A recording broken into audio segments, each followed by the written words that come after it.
Indonesia. India and the United States count as flawed democracies on our rating system.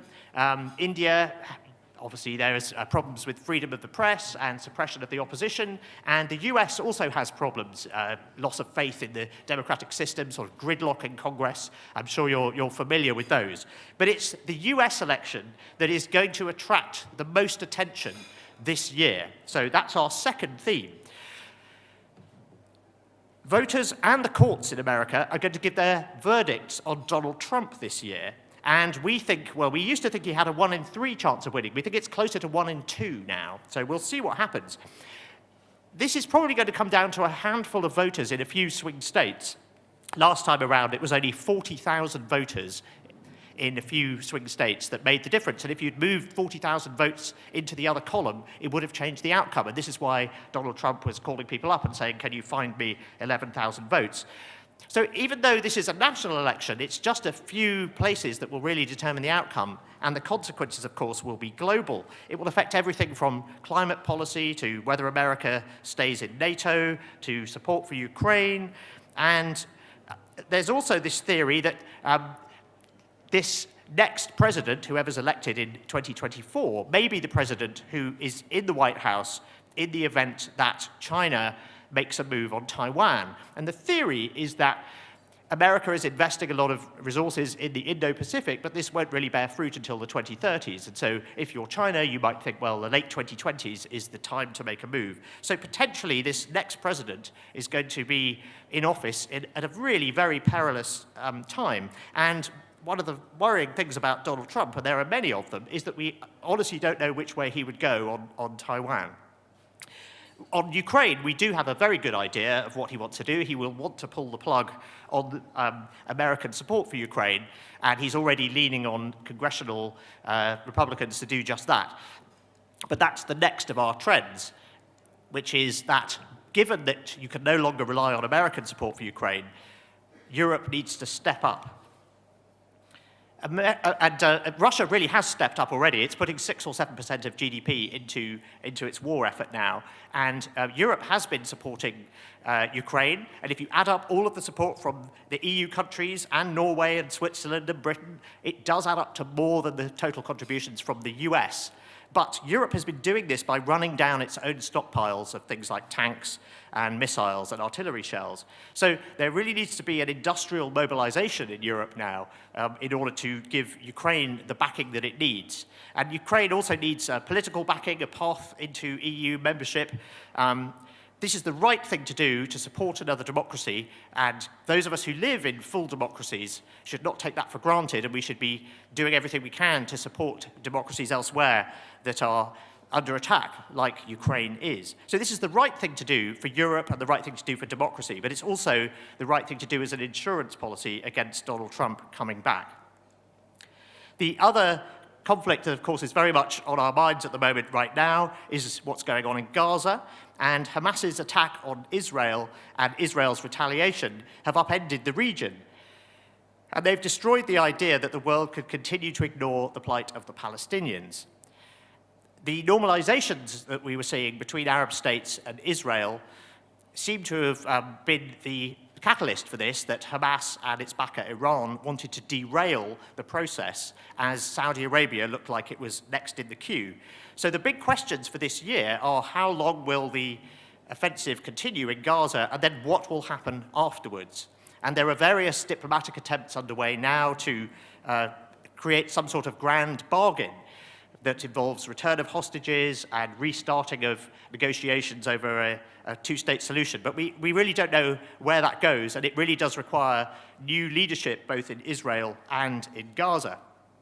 Ursula von der Leyen said recently that a two-state solution looks more probable than it has for years, but that's a very low bar because the two-state solution has looked as dead as a duck for many years now.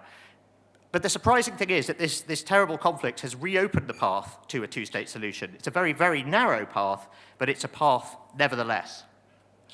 More broadly, there is conflict not just in Ukraine and in Gaza, but increasingly in other parts of the world too. And there's a sort of an overarching theory for this is that this is the end of America's unipolar moment. And there are many parts of the world where no one in particular holds sway, and there is no, international institutions don't have any influence. So it's not just in those places. If you look at the Sahel region in Africa, you can now walk from the Atlantic to the Red Sea, a distance of about 6,000 kilometers, just passing through countries that have had coups since 2020. We're also seeing Iran's proxies thriving in failing states across the Middle East, shutting down freight through the Red Sea. We've just had this short war between Azerbaijan and Armenia in Russia's backyard. So generally around the world, we're seeing long frozen conflicts thawing, and we're seeing opportunism, Venezuela threatening to invade Guyana. This is a symptom of the fact that America is now the overstretched superpower in a much more disorderly, much more multipolar world. And the big question is, if America, which wanted to pivot to Asia, is now distracted in Ukraine and having to spend time on the Middle East, does that make it more likely that China would make a move on Taiwan? Well, so far it hasn't, which is a reminder that wars can be cold as well as hot. We do have a second Cold War here. We have Niall Ferguson and Condoleezza Rice giving their verdict on what lessons we could learn on this. This was a framing that The Economist resisted for a very long time, because in the original Cold War, there was not much trade to speak of between the Soviet bloc and the rest of the West. But this time around, China is clearly very closely integrated into the supply chains of many, many Western companies. So technology in particular is the central front of this new Cold War, and we can expect this year more efforts by America to limit the flow of advanced technologies, particularly in semiconductors, to China, and China to look for new loopholes. We're also looking at Western companies as they try to decouple, which is much more easily said than done. It turns out that if you move your manufacturing to India or Vietnam, that doesn't really help you if you're still just assembling components that are coming from China. So we think a lot of decoupling is phony. But there's also increasing concern over things like the processing of lithium and rare earth elements, all of which are dominated by China. And that's another element of this new Cold War, which is the efforts to woo the countries in the global south that hold the new energy resources that we need for the green transition. And that's our next trend. The clean energy transition is minting new green energy superpowers, and the resource map looks very different from the way we're used to thinking of it. We're used to thinking about, well, where do we find the oil and the gas around the world? And now suddenly we care about where do we find the lithium and the nickel and the copper and the cobalt, and things like that. And the answer is in completely different places. So if you look at this map, you can see that I think a lot of people know Chile has a lot of lithium, but so does Australia. It turns out Zimbabwe does as well. Ghana has just opened its first lithium mine. A huge discovery of lithium has just been made in the United States. And this is an example of how it's not just a different map, it's a changing map. And we need to adjust our mental models of where the valuable resources in the world are and who has them. And it's even more complicated than that, because changes in technology mean that there are new technologies like sodium batteries or deep sea mining, which could mean that we could find resources in new places or do without them altogether. Onto the economy, the biggest thing we got wrong in 2023, along with a lot of other people, was we were too pessimistic about Western economies and the US economy in particular. The expected recessions did not occur. There's an old joke among economists that economists have successfully predicted 9 of the last 5 recessions. And this is because if you predict a recession, you're always right eventually. And therefore, timing matters. We were wrong. We said that there would be recessions in 2023, and so far, there weren't. In the US, certainly, there hasn't been one. The UK may have gone into recession at the end of 2023. So even though if the US and the EU and Britain managed to avoid recessions in 2024, the higher for longer interest rates will be painful for companies and consumers alike. And the other place to watch is Japan, which now seems to be in deflation, and it saw its nominal GDP in dollar terms decline in 2023. And China is in deflation, and the concern is that China is going to go down the path that we saw Japan going down in the 1990s, Japanification.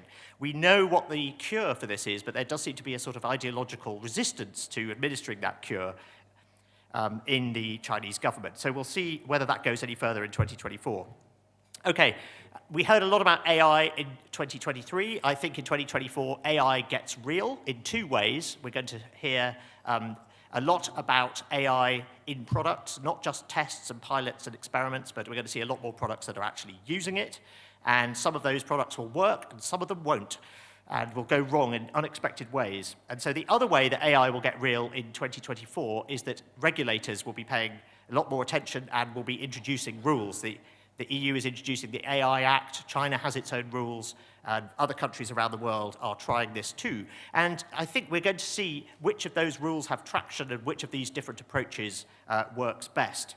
I think a lot of the debate about AI in 2023 has been quite silly, and it's focused much too much on things like killer robots and existential risk, which I don't think is a realistic prospect in the near term, or indeed possibly ever at all.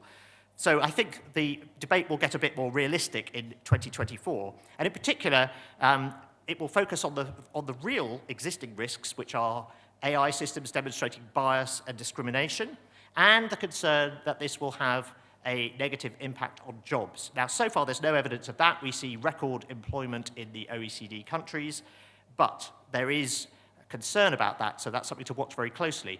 The other thing to watch closely is whether this translates into an increase in productivity as AI is adopted. There's one thing in particular that AI is extremely effective at doing, and that is making software coders more efficient and more productive. And we had a beautiful demonstration of this last year.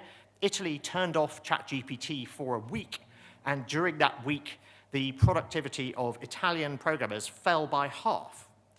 And so that's quite suggestive that a lot of coders are using this already. Something like 80 or 90% of software engineers in Western countries are already using these tools. So it will be interesting to see whether that translates into real productivity gains over the next year. Okay, this has all been a bit depressing, so I've been looking for something that might make us feel optimistic in 2024, and a good candidate for that would be the Olympics, and even a cynic like me finds it very inspiring to see the greatest athletes in a given discipline coming together to find out who is the best in the world. But I fear that this year's Olympics, as has often been the case in the past, will be overshadowed by political arguments, and in particular, the question of whether Russian and Belarusian athletes should be able to compete, and if so, under what terms. But what about a return to the moon? There was meant to be a moon mission in November 2024. It's now been delayed until 2025, but it would have seen the first black man, the first woman, and the first non-American leave Earth orbit, go round the back of the moon, and come back. And perhaps that would have been a moment of unity. But again, I fear that this is actually a reminder of the original space race during the Cold War, which was a demonstration by America of its technological superiority, and it's very hard to escape that similar feeling today. Many of my colleagues at The Economist are very optimistic about cricket, and there's a big cricket tournament that's happening in America and the West Indies, and they are hoping that America will catch the cricket bug, but I think that's a bit of a long shot. And I think anyone who's hoping for some global unity this year will be caught out, as the cricketers say. So you can find out more about all of these trends and much more on economist.com. And I wish you the best of luck in navigating all of the ups and downs of the coming year. Thank you for listening.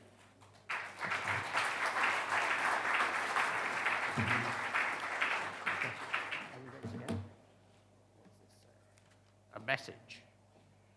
All right. The licensed edition of The World Ahead 2024 for Greece and Cyprus will be available this Saturday in the Tarnea newspaper. So please go and buy it, I'm told to tell you. There you are. Okay, are we ready for the next session?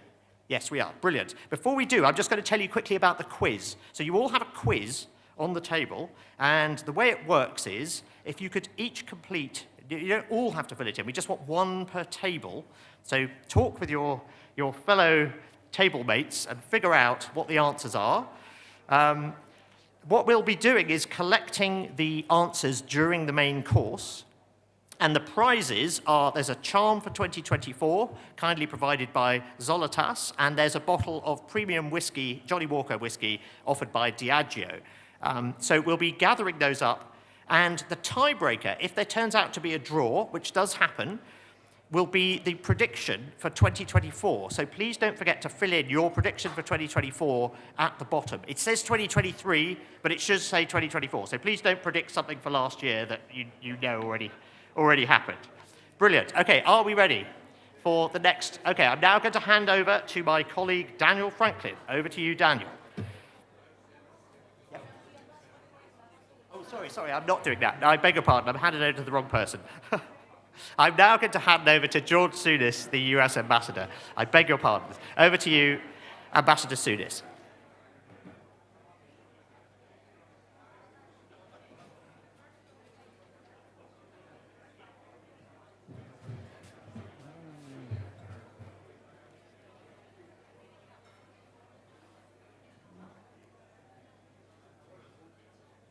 Καλησπέρα.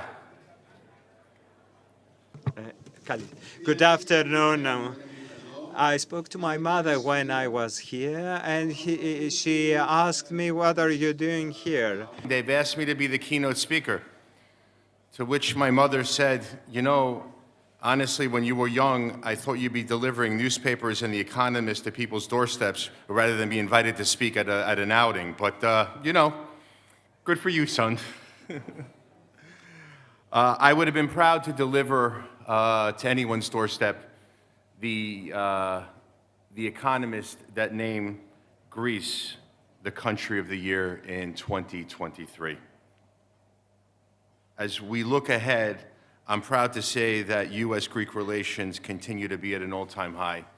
As a matter of fact, Secretary Blinken was commenting to Prime Minister Mitsotakis at his home in Crete that he could not recall another time in his 30-year foreign policy career where the relationship, the partnership, the friendship between the United States and Greece was stronger than it is now. And he said, I'm glad George didn't screw it up either.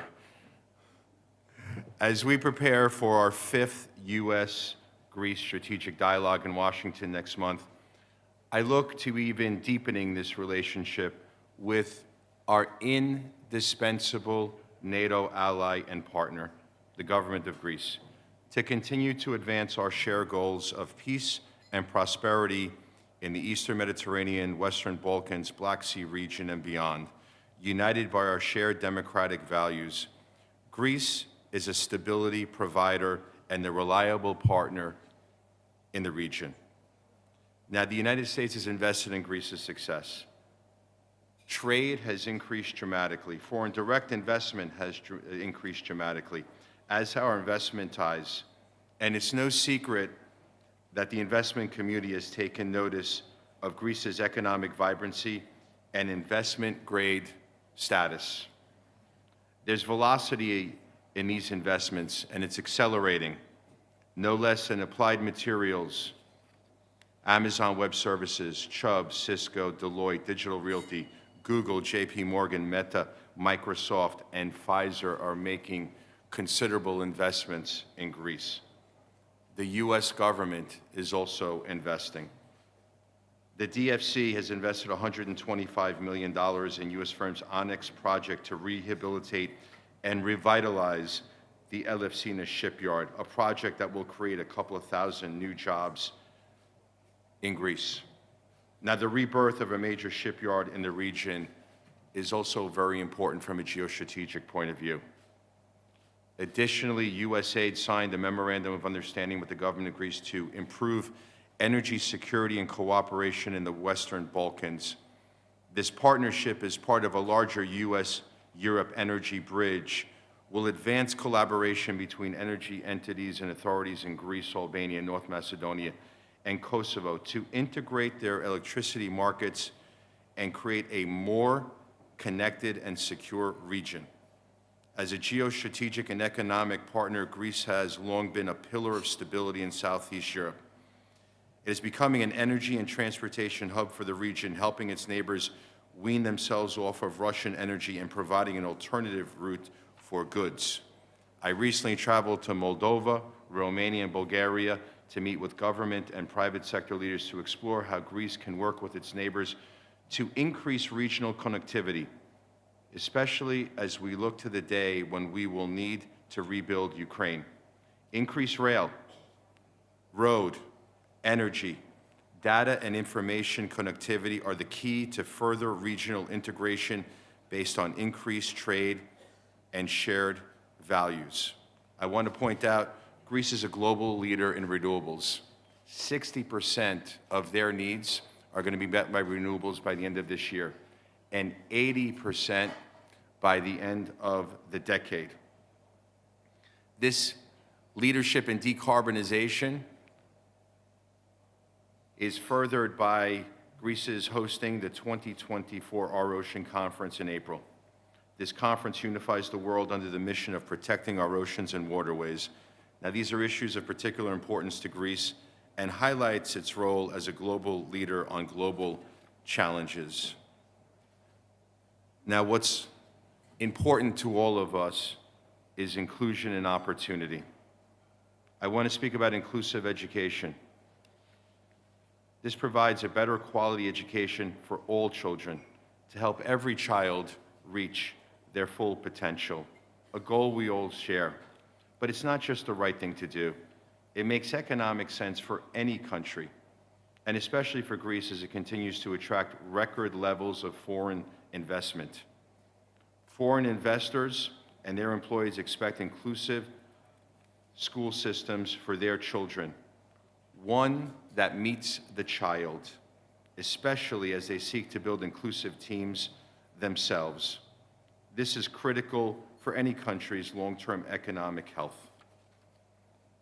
Now, speaking of inclusion, the story of my family is fairly well known. My mom and dad left a very small mountainous village. No running water, no electricity, and an outhouse on the other side of the barn. But they heard Emma Lazarus's calling and they came to the United States. They were accepted. They were able to rebuild their lives. By nature of a wonderful public education, and I went to kindergarten, I couldn't speak a word of English. But the United States accepted us, and all three of us went on to get advanced degrees in the family. We were the first in our family to go to college. My father was able to build a business. We bought a house in a good community, a safe community, great public schools, and it offered me this opportunity to serve my country here in Greece. They were full participants in American society and the American dream. And this is crucial. They were invited to belong. We have an opportunity and a collective obligation to ensure the entirety of our populace has an opportunity for economic and social advancement. This includes equalizing the opportunity for all people, harnessing the creativity, innovation, and the entrepreneurial spirit of all people. Young people arriving on the shores of Greece or even on the shores of the United States have big dreams and untold potential. Given the right support and opportunity today, their skills and talents can contribute to a more prosperous Greece. We need to confront messages of divisiveness, and we need to embrace those of opportunity and possibility, of hope and caring. Rabbi Prince, during the Holocaust, spoke about the greatest sin was silence. We cannot be nations of silent onlookers. We cannot underinvest in marginalized communities. We cannot continue as the world's leaders to say gender equality is something that we should seek way out in the future, or not understand that love is love, and that marriage is marriage, full stop, and that people should be able to love who they are, and be accepted by everyone. This is not only the right thing to do, it's good for the bottom line. A recent study in the United States found that refugees were significantly more likely to become entrepreneurs.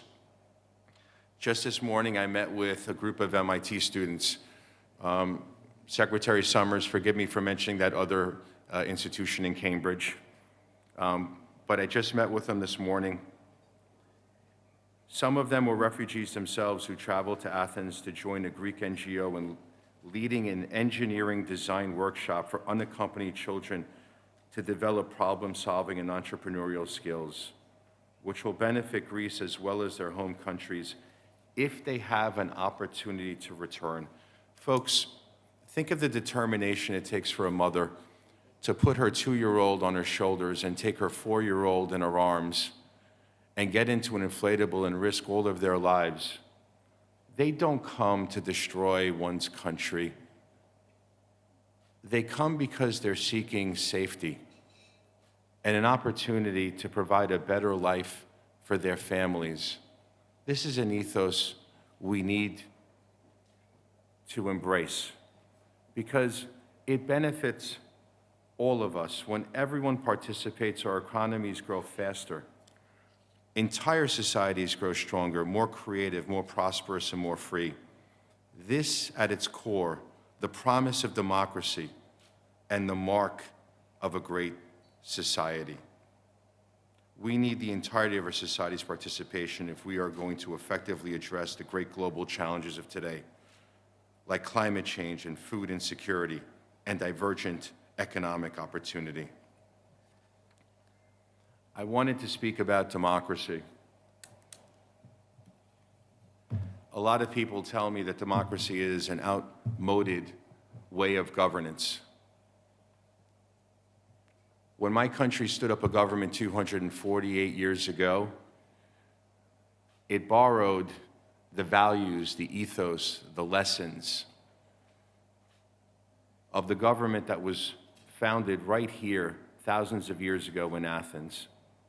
For the first time ever, people came together with a sense of self-determination about their governance. Democracy isn't going anywhere. It's enduring. Folks, no one's trying to move to Venezuela. No one's trying to move to Russia. And I assure you, Iran does not have an immigration problem. People are trying to move to democracies, not only because of the freedoms that it offers, but because living in democracies, you tend to have economies and societies that are safer, more opportunistic, and more vibrant. But it's our collective obligation as thought leaders and people who have done well and people who have privilege that we practice the ethos of tikkun olam, to repair the world one person, one situation at a time, that we make sure that everyone has an opportunity to be the best version of themselves and to fully participate in all of the gifts and benefits that we have in this country and in my country, and to understand each and every day how fortunate we are to be born here, and to make sure that as there are over 8 billion people in this world, that not everyone is so fortunate. Thank you all very much. It's a great honor for me tonight.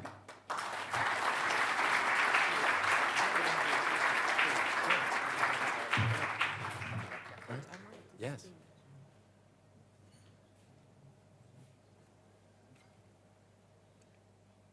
Nectaria, is it? Do I go up now? Does Tom call me up? He's going to. Thank you very much, Ambassador Souness. And now I am going to hand over to my colleague, Daniel Franklin. Over to you, Daniel. Thank you.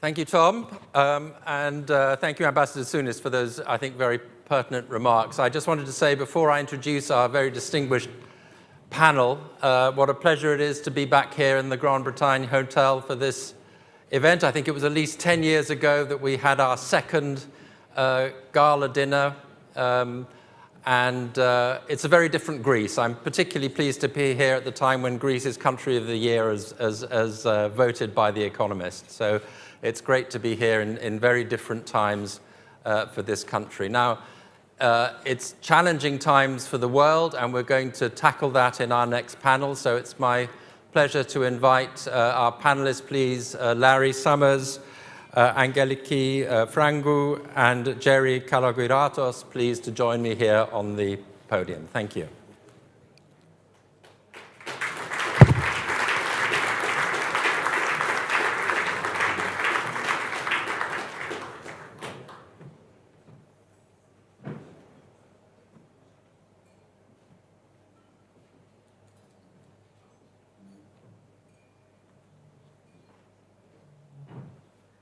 Welcome, Larry. Do you want to come here?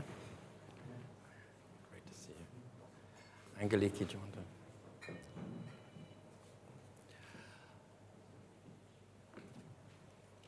So we have a lot to talk about. Let me just, I'm going to start with Larry Summers. It's very good to have you here. Come all the way from Arizona, I believe, so I hope you're not too jet-lagged this evening. Just to pick one or two items from Larry Summers' very distinguished career: Treasury Secretary, as you will well know, former president of Harvard University, but I believe you also went to MIT. So as the ambassador said, I don't think you were speaking amiss to talk about MIT in front of Larry. And also now, most recently, on the board of OpenAI, which is a fascinating position to be in. So I think those are all things that we're going to cover: the world economy, the world of academia in the United States, Ivy Leagues, and also this technology, which Tom also talked about now, critical for the future. And I would say that for Angeliki and Jerry, particularly welcome to have you on our panel, given the state of the world shipping and the crucial role that we've all seen that shipping plays. Of course, you've long known this in Greece, but the crucial role that shipping plays in the world economy. We had it on our cover for The Economist a couple of weeks ago, and some fascinating statistics about the importance of this trade in the arteries of the global economy. So your perspective on this and much else is going to be very valuable too. But Larry, let me start with you, and let's talk about I suppose, the core, first of all, the global economy. You've been quite outspoken on some of the questions of interest rates and so on. But why don't we start with soft landing? Are we pretty confident of a soft landing now for the United States, and what does that mean for the world economy? So before I get to that, I just want to say you left out the most significant part of my life history, which is that I was a classmate of yours at the University College School in London in 1967. Too many years ago to remember. Surely nothing has happened of equal significance to me in my life since. And I am thrilled to have a chance to be back in Greece. I hadn't known that Greece was the country of the year, according to The Economist, but I actually asked myself as I was coming here, if you said, who ranked as the most improved country over the last decade in the world, you could make a case for Greece. From economic basket case with catastrophic governance, massive loss of confidence, substantial risk of ejection from Europe, to a proud member of the international community, borrowing rates that 20 years ago I wouldn't have thought any country would ever have a borrowing rate as low as the rate that Greece has had in some points in the last several years. Stable, strong, confident, technocratic government. That doesn't mean there aren't a whole set of problems, but it seems to me that Greece should be very proud of the way it has come through a valley and come out the other side. And I think that for many other countries in the world, there is an enormous amount to be learned from the Greek experience. But of course, Greece as an economy of not great size is very much dependent on what happens in the global economy. I am more optimistic about a soft landing than I was a year ago. A year ago, my view was that what Samuel Johnson said about second marriage was true about soft landing. They represent the triumph of hope over experience, that there's very little experience with relatively high inflation and super low unemployment ending softly. The global economy, led by the United States, but also looking at what's happened in Japan and to a lesser extent what's happened in Europe, growth has been somewhat stronger, and with relatively strong growth and without major recession, inflation has come down more substantially than I would have expected. It's been another dart in the picture of Mr. Phillips and his Phillips curve in important respects. So it's a better picture than I would have expected. My guess is that inflation is down a bit less durably than many people suppose. And so I'm not as confident as markets are. Why is that? Why? Because labor markets are still pretty tight. Labor power is very substantially increased in the United States and other places. There is significant restiveness. You know, federal employees got a 5% raise this year. That does not go with 2% product price inflation as an example. I'm still not sure where we're going to get in the short term on productivity growth. And I think that the risks to the current baseline scenario are much more of supply shocks, particularly coming from geopolitics, that are adverse than of supply shocks that are favorable. So I think that the Fed is not likely to cut rates quite as much as is currently priced in, not as confident that they're going to start being cut soon. And I think that's going to have some impact globally. But I do think we're in a better place than I would have expected a year ago. I do think there are three major sources of risk. I think markets are ahead of themselves in terms of the degree of optimism about the global economy, and that can unwind. I think there are substantial international geopolitical risks, the Middle East, North Korea, the widening of the Russia-Ukraine conflict, a frustrated, intense China lashing out in some way. They don't each have to be that high probability to cumulatively be a non-trivial probability. And I think the third risk, which is more of a risk for the longer term than for the shorter term, is populism.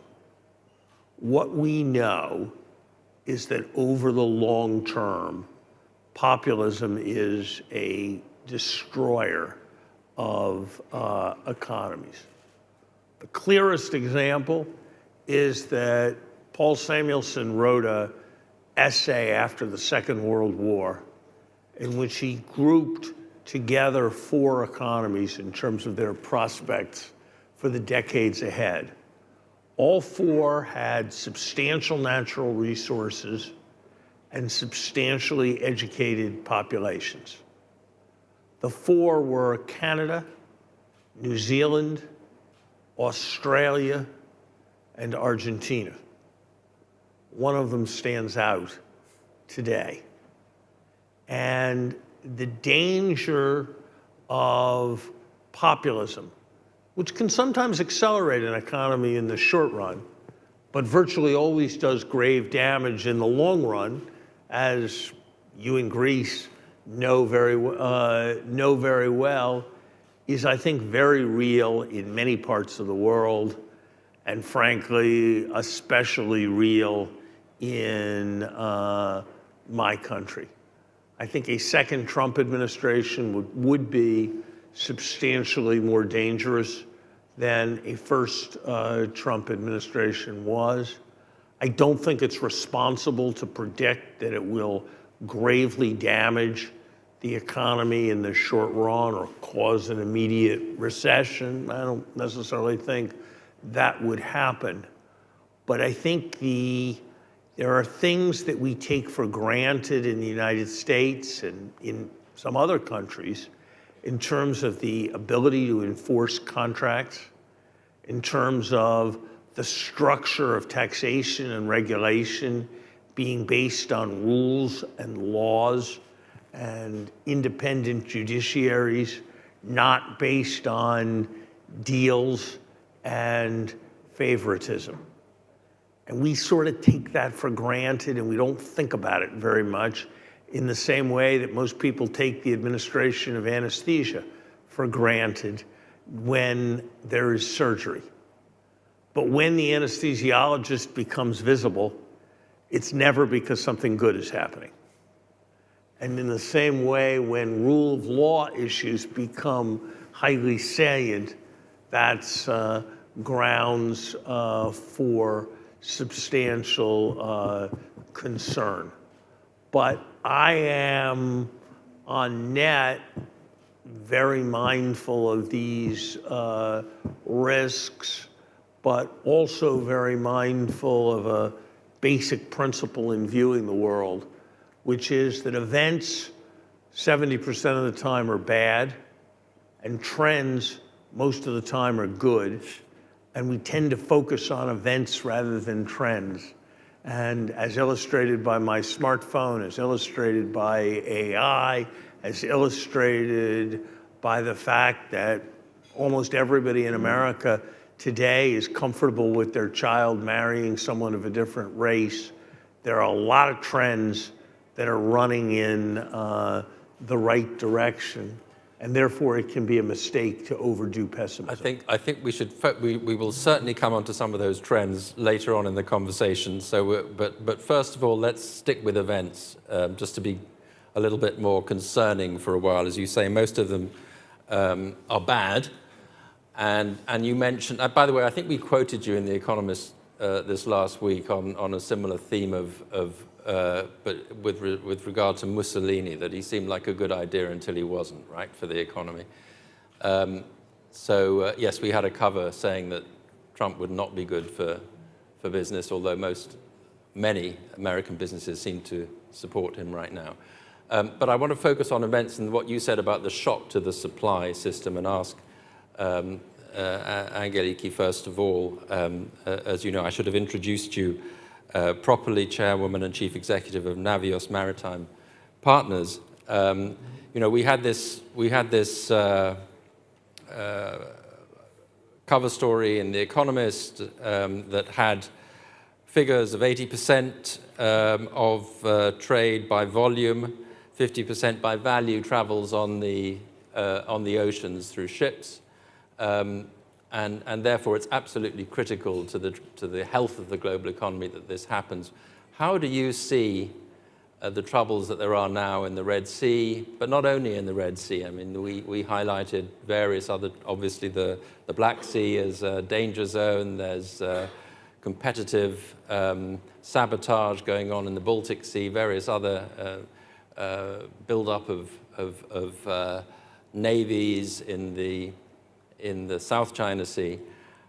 How confident can you be that the shipping, your industry, can cope with this and keep trade flowing in a reasonably smooth way? Good evening. Daniel, I mean, you have been now exposed after so many years to shipping. We almost made you an expert. Reality is shipping is an industry we generally, people forget about. We are the plumbing of the trade. And it's good when they don't know us, because then it means it works. Be on the cover of The Economist, right? This is bad news, right? This is very bad news. But let's say we carry about 90% of all trades, almost 90.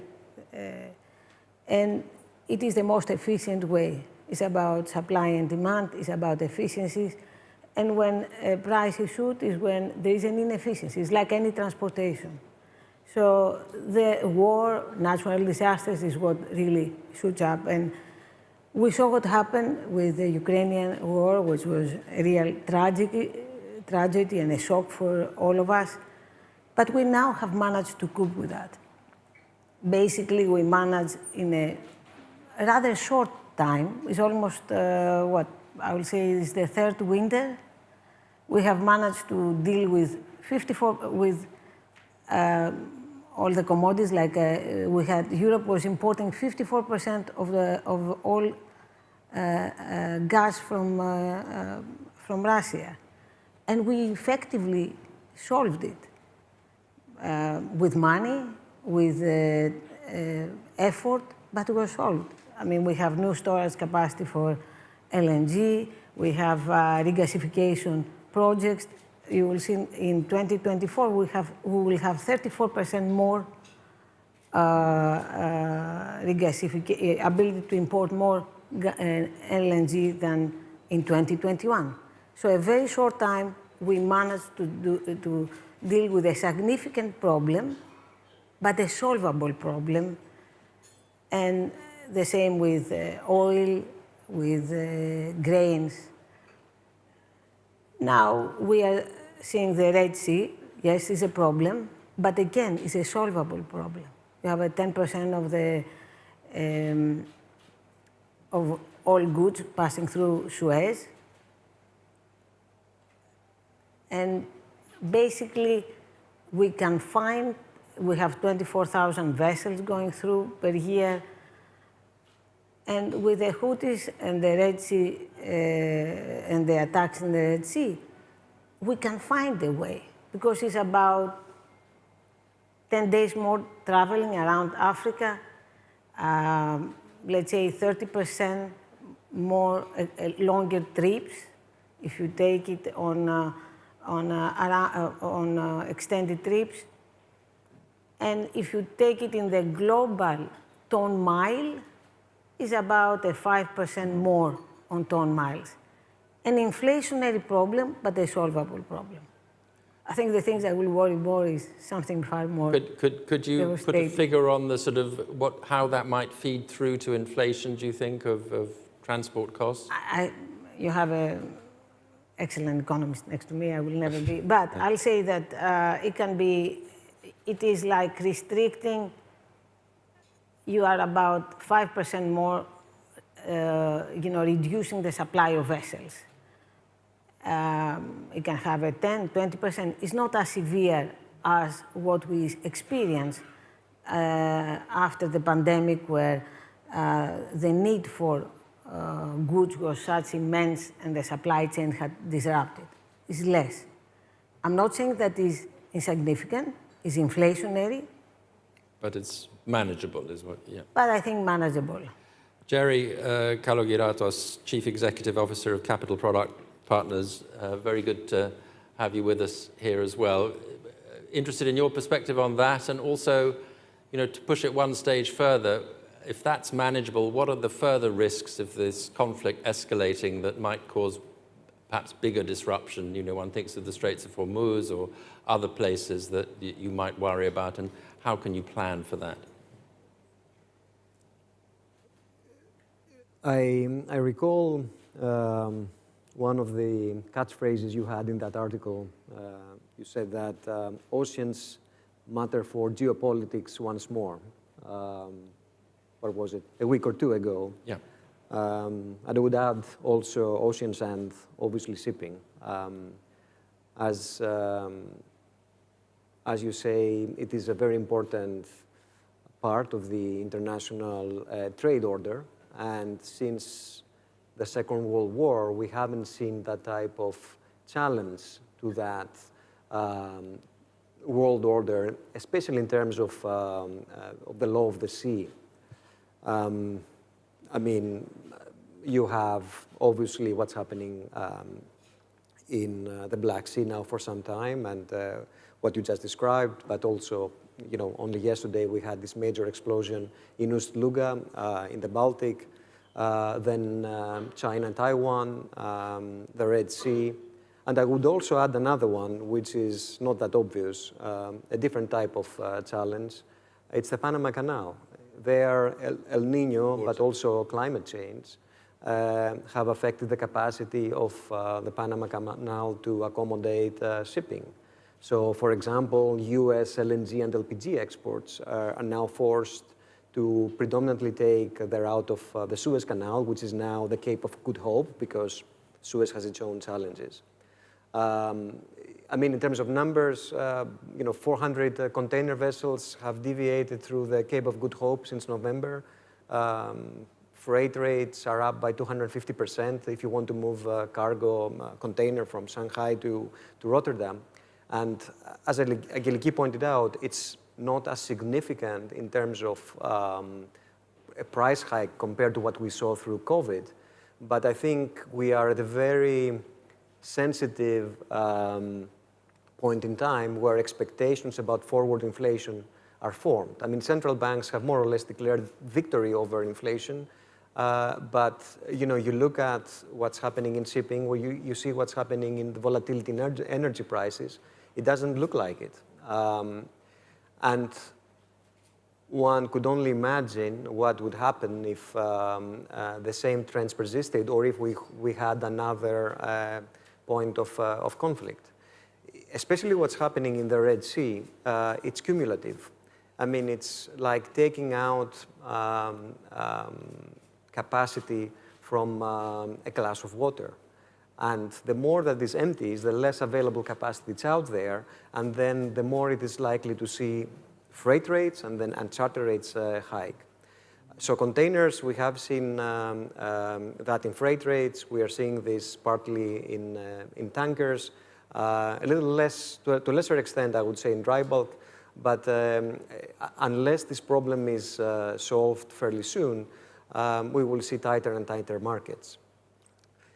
Importantly, also from our side, of course, insurance premia have gone up. That's all to be expected. But I think we need the support of national as well as supranational entities here, because we are asked to put our people in harm's way. We have seen certain customers of ours 2-3 weeks ago saying we are ready to go back and pass through Suez, and then suddenly we had deterioration. And as a result, if anything now, the trend is more adverse. So can you be specific? What sort of support are you looking for from So I think is this military support or insurance support or what? Insurance is definitely still available. This is a very efficient industry because such conflict is not unfamiliar to us. But of course, the quicker we can have clear transits, the better. So if the solution is through military support, so be it. But I don't think it's going to be a problem that's going to be solved very easily. Yeah. Well, I think you were talking, in a way, feeding into Larry Summers' arguments just now on the potential persistence of inflation. Can I turn with you now to another conflict zone, which is Ukraine and Russia? we well know the difficulties that exist in the US Congress to get the support package for Ukraine through. There's, for different reasons, a difficulty in the European Union. Do you see any way through this maze for Ukraine? It's obviously a matter of vital strategic importance for Europe and for the West generally. Look, I am worried. Between the chance that Trump will win and abandon the effort, and the chance that the effort will be de facto scaled back substantially before we get to the election, for all their courage and all their bravery, I think Ukraine is in a tenuous position. And if Ukraine wins the war, there will still be the question of winning the peace. There has been an obvious idea on the table for over a year now that I, among others, have pushed, along with former World Bank President Bob Zoellick and others in the United States, that's gained increasing support in Europe, David Cameron, very strongly, which is that we have already frozen Russia's reserves. Nobody thinks they are going back to Russia. If that was a lawless act, the lawless act has happened, and markets have processed the consequence. If you read the relevant international legal documents, all kinds of lawyers on both sides of the Atlantic will tell you that there is a theory of compensation under which states' assets can be seized to provide compensation for the damage they have done. If the wanton aggression of Russia against Ukraine does not constitute the kind of moment for which that doctrine should be applied, I don't know what it is. And we are talking about $350 billion. Those $350 billion, in significant part, are going to be needed for Ukrainian reconstruction. I do not believe they will be found in a different way. And if they were found in a different way, the consequence would be the starvation of support for the global South and for global public goods. So I believe that it is a matter of profound strategic importance that the G7 stop dithering and come together on this. The central banks have said, everybody's got an entirely legitimate view that they don't want their currency to be the one that becomes vulnerable. But the central bankers have basically said that as long as all the countries in the G7 are doing this together, they are fine. And I cannot see a rational argument against this. I cannot see an argument that it isn't setting a very good precedent in terms of deterring aggression. I cannot see an argument that the funding is other than vitally strategically important. And I was the Secretary of the Treasury, and I've spent years afterwards worrying about the future of the dollar. But the assets have already been seized. It's already happened. And if the choice is between their being completely sterile and they're performing a vital geostrategic function, I cannot imagine a case against their performing a vital So who's making that case? Where's the resistance? There is resistance on the part of some of the finance ministries in Europe. And while the more strategic elements in the US government, I think, have become clear, there are still some pockets of confusion on the issue. I do not understand why this is not moving more rapidly, and I tend to ultimately be an optimist that good ideas win and happen, that fear does the work of reason in democratic societies, and there's a lot of apprehension about Ukraine, but I don't really get why this hasn't already happened. And just very briefly, if it did happen, could this money be liberated very swiftly, or would there be a whole... Not in time, probably not in time to obviate the need for a congressional appropriation, but in time to provide assurance that this will be the last necessary congressional appropriation for economic assistance. Ukraine last month had its most serious decline in the value of the quantity of its reserves because of necessary currency intervention in the last couple of years. This is becoming increasingly critical. Yeah. Let me turn to one other theme, and then I'm going to go on to US politics, and also I want to go on to university politics as well. That theme is the green transition. Tom mentioned it as one of his big themes, and the implications for who the energy powers of the future might be. I'd like to turn to you both to start with on the role of shipping in this energy transition. Shipping itself has been one of the contributors to pollution, but you're also one of the answers to it in shipping sources of green energy around the world. How do you see the role of shipping? Perhaps, Jerry, start with you this time.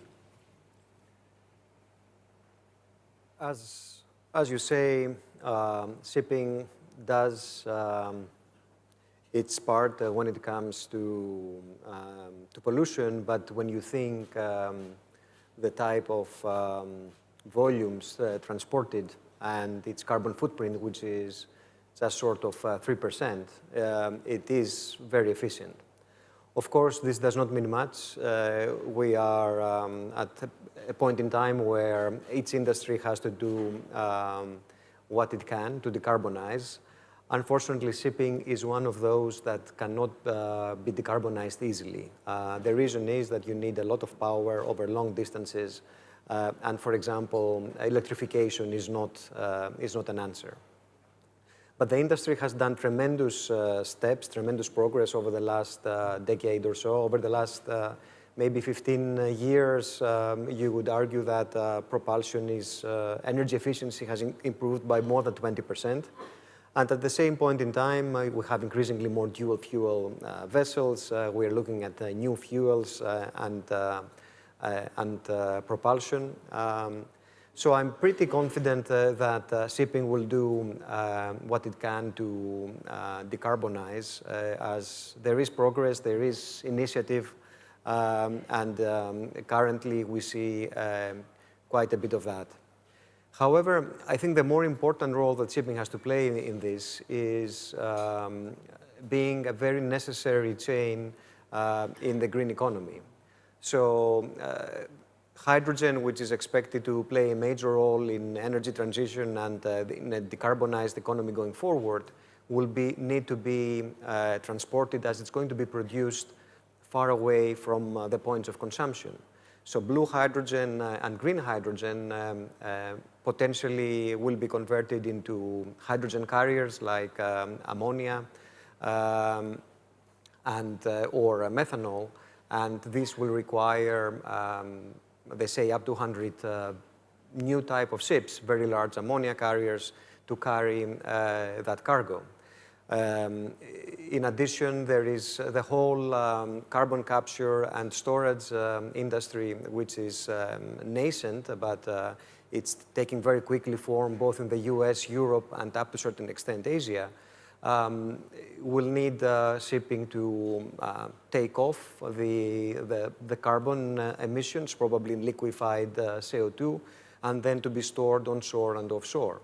Again, a need for shipping. So already, and we have been pioneers at that, you have seen this type of vessels appear even in advance of some of these developments. And we expect that shipping, like this has been necessary for years in the carriage of hydrocarbons, it will be also a very necessary link in the transportation of new fuels and waste in the green economy. I agree with Jerry. I mean, I think one thing that we have to realize is that the new technology is not here. Unlike the EVs, which we are already 20 years in the making, and we had 1.0, we now in the 2.0 EV, which will be cost efficient, low cost as internal combustion engine, and you will have the range of 500 miles. We are not in that level in shipping. We do not have the new technology. What we can do in the intermediate is we have younger fleet, which is Navios has invested a lot, which is basically 50% more fuel efficient. And we can participate, and we have also LNGs for clients that they want that, is less as a fuel, which is less carbon footprint, or methanol, because this is known technologies. We have not reached the new technology. There is a lot of opportunities, but we are not there yet. In its time, we need to prove the technology, and of course, I agree with Jay, there will be a lot of different opportunities on the transportation as is inevitable. We are in an early stage. Larry, do you want to come in on the green transition, or are you happy to move on? I'll just say this. Look, I admire what is being done in shipping, and it's very important, but shipping is not the large part of the global economy. The good news in the last decade has been that the technologies are being developed much more rapidly than people would have expected them to be, and that's very important. The bad news is that the world is living in a delusional space in terms of the quantities of capital that are going to be available to finance renewable energy in the developing world. There are vast amounts of happy talk about the private sector, and everybody is cheering this along. The private sector says it can put in huge amounts of money, which it can, if there are sufficient government guarantees and supports, but the governments don't have the budget to provide those guarantees and supports. So there is a massive financing gap that is being papered over by people who want to look constructive and visionary. People in the public sector want to portray themselves as having the problem in hand, and so they point to huge figures of gap filling from the private sector. People in the private sector want to extract huge amounts of public subsidy to support the pursuit of opportunity, so they paint pictures of fantastic visions involving the private sector, but the assumptions are very different in it. This problem is not remotely in hand with respect to the trillions of dollars that are ultimately necessary to achieve a satisfactory path. Perhaps through some combination of greater political will and effort, through more positive surprises on technology, the gaps will come to be filled. But 1.5 degrees is ludicrous as a goal at this point, and 2 degrees is very unlikely as something that will be achieved. And unfortunately, everyone is so eager to appear optimistic and constructive and cooperative that there is a massive bubble of optimistic delusion. characterizing this issue. So this is coming from the man who is optimistic about trends, right? You're talking about them. Yeah, no, I mean, look, I think I think ultimately technology will contribute to bailing this out. But yes, absolutely. But let me come on to, because you mentioned technology on AI, because I think you have this fascinating position now of coming onto the board of OpenAI after all its troubles, seems to have calmed down. But that must give you a sort of bit of a crash course of insight into this technology, where I think before you were on the board, you said that it looks as if AI is increasingly coming for the cognitive class, which is, I guess, everybody in this room.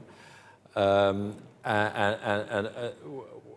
has being up close and personal with this technology shaped your view of the speed and the impact that it's going to have? Three things. Over a generation, this is immense. The best sentence I've heard is, this is the first time mankind had a fundamentally new way of knowing since the invention of the scientific method. This is very potent in terms of what it's going to mean for everything. We are still thinking about it in terms of doing existing tasks better.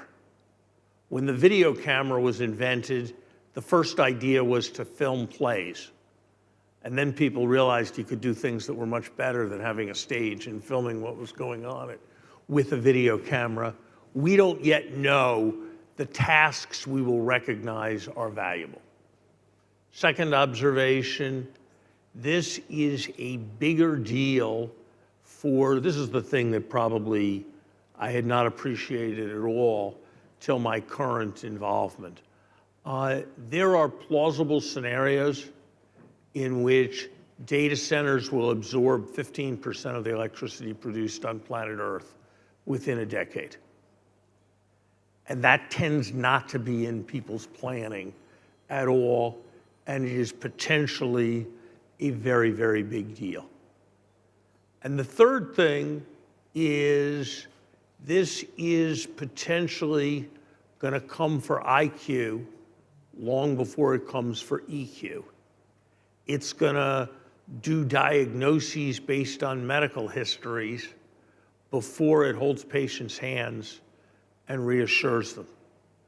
It's going to trade better than a person sitting in front of a screen before it figures out how to build the kind of trust that a great salesman or saleswoman brings. And so I think we may see some very fundamental changes in the relative economic value of different skills. And that too is, I think, a very important consequence of all of this. And very briefly on the narrow question of OpenAI, is it, how are things looking there? Are you still firefighting, or have things calmed down? I think that there's a lot that's going on that I'm not supposed to talk about, but I think after moments of feverish excitement, I think that an air of normality has substantially returned, and brilliant young people are going and working on algorithms that are going to do incredible things. And that, not feuds between individuals, is the dominant activity at OpenAI today. Good. Angelika, are you using AI in your world already? Is it going to transform shipping? We deal a lot with data. We're trying to find how many vessels. So there is a sorting of data, but not near. I think we are not even anywhere. But you should prepare for the revolution. Jerry, what do you? Same here.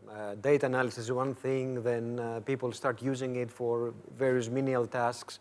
But I think we are very far, far away from using this to its full capacity. I think it's simply amazing. I'm going to give you all a 5-minute warning because we're coming up to the end of our time. But before we finish, I want to get from each of you, in a moment, not quite yet, your predictions for the year ahead, since this is focused on the world ahead. So be thinking about your predictions. But I don't want to finish without talking about the world of academia in the United States, which has been so troubled recently, and it goes on. Larry, you've been very outspoken about Harvard's attempt to address this question by appointing the head of a task force who, you don't object to his academic qualifications, but you don't think he's the solution for a task force on anti-Semitism. Harvard lost its president. University of Pennsylvania lost its president. How did US academia get into this mess, and how does it get out of it? Look, step back. Henry Kissinger famously said, the fights in universities are so vicious because the stakes are so small. He was right when he said it, but I'm not sure he's right today. These are the institutions that we rely on to call forth our leaders. 8 American presidents were Harvard graduates. 75% of the Supreme Court comes from Harvard or Yale. And so the moral health of these institutions is profoundly important. I've been associated with Harvard for 48 years. For 47 and a half of those years, people would come up to me every several weeks and say, how can I get into Harvard? How can my kid get into Harvard? How can my grandkid get into Harvard? Whatever. For the last 3 months, they've been saying, is it a good idea for my kid to go to Harvard? Is it going to be okay? Is what my kid's going to learn at Harvard be reasonable? That is a profound and adverse shift. Some of it has to do with anti-Semitism. There is no excuse for not tolerating prejudice against Jews and rejecting it in the same way that we have rejected prejudice against every other group. And that has not happened when hundreds of people put masks on and chant in ways that call for the elimination of the Jewish state of Israel. Ultimately, this is only going to be resolved if those who serve as trustees of these institutions step up and show courage and recognize that everybody's got a right to say whatever they want, that academic freedom is central to these institutions, but that these institutions also have to stand for some very important values. Values like excellence, values like the idea that there is such a thing as truth, values like that there are such things as right and wrong, recognition that freedom must come with, is a privilege that must come with responsibility. The solution is not going to come from within, from their faculties. It is only going to come from without, from those constituencies that provide their support. I believe that a process of roiling change is underway and that things will move in the right direction, but they have a long way to go. I do think that Harvard, because it's so iconic, tends to bear the brunt of bad press for what's going on in elite higher education. And while we've got some mishigas of our own, a lot of what people are unhappy about is fairly pervasive in elite higher education. I don't shock that easy here in my late 60s, but the extent and the virulence of anti-Semitism in the wake of what happened on October 7th has been shocking to me. And it used to be the preserve of right-wing constituencies, brown shirts, and now it is a feature of being progressive to demonize Israel in ways that I think are profoundly alarming. So just to be clear, when you talk about these problems and their importance in Harvard and other elite institutions, anti-Semitism has clearly been very prominent and to the fore, but does it go far beyond that as well? I mean, if you root out the anti-Semitism, would you solve the problem? No, it's anti-Semitism. No, it's anti-Semitism. It is a broader homogeneity of belief. You know, in a way, one of the unfortunate statements of our ex-president, when she referred to my truth, captured all that was wrong. The idea of truth is that it's not a personal possession. It is something about the world, that it is the mission of universities to seek and find. And in a proliferation of energy around issues of identity and sensitivity, that has been lost sight of substantially. And it is not irrelevant to the broader society. Ronald Reagan got his start in politics by becoming the governor of California. His central issue in his first campaign for governor of California was rejection of what was then seen as the craziness that was going on at Berkeley. This sense of out-of-touch elites who believe that one should think the same about everybody, whether they're in our country or not in our country, who insist on the use of the term pregnant people rather than the term pregnant women, who project a sense of out-of-touch superiority, is something that I think is deeply divisive within the country. And I think anti-Semitism is the current cutting edge in many ways, and much was brought to light by the extraordinarily troubling responses to October 7th.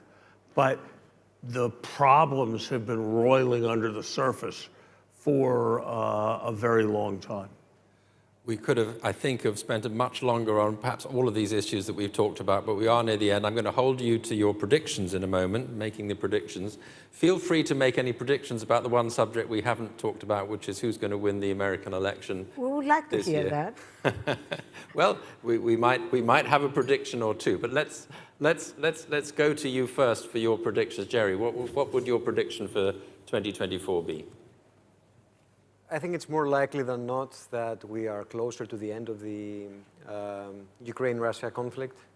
But if I had to guess, I think, on the other hand, that tensions in the Middle East will continue.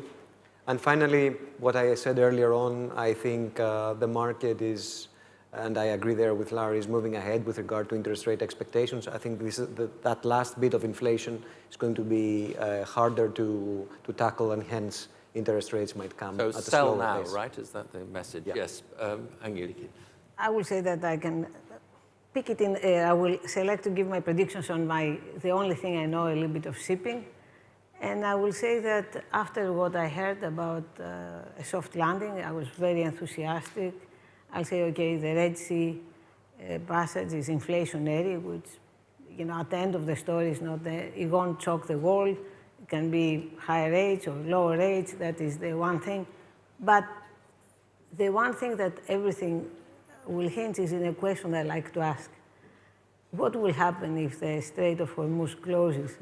And that can be really what is a big question for global economies, the catastrophic event, if you don't have. So you're putting that high on your risk register, if you like, at least. Otherwise we have a soft landing. Everything goes well. United States goes well.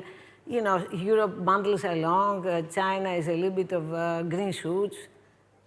And you have the Red Sea, which basically is inflationary but doesn't change the world. It's significant, but doesn't change the world.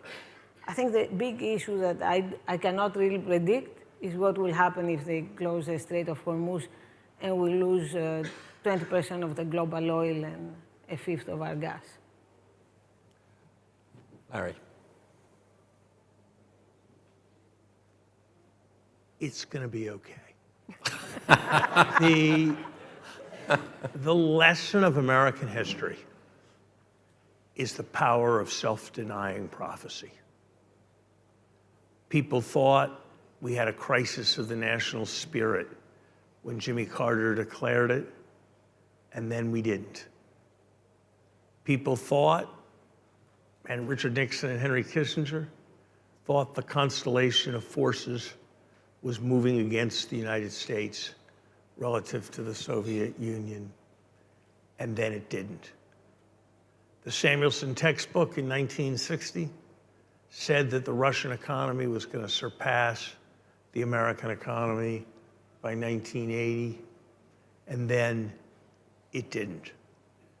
Almost universally, Franklin Roosevelt was advised in 1932 that the Depression was so serious that he needed to take dictatorial powers, and he didn't. There's a basic fact about the United States, which is this kind of capacity that a uniquely open and flexible society has for self-denying prophecy, for Jeremiads of doom that then ultimately are corrected. There is a line attributed to Winston Churchill, which he actually did not say, but it is a very good line nonetheless. The United States always does the right thing, but only after exhausting all of the alternatives.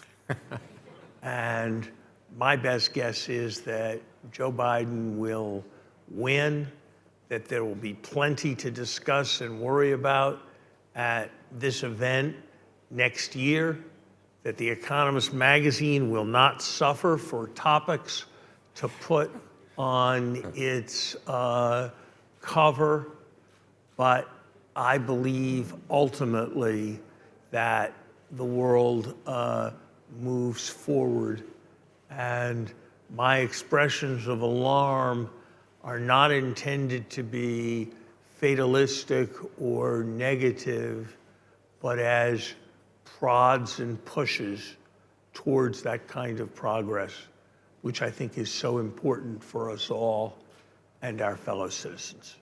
Well, I think what you just heard was a belief in the triumph of trend over event in the long term. So let's hope that it also applies to 2024. But please join me all in thanking our panelists for a very, very stimulating conversation.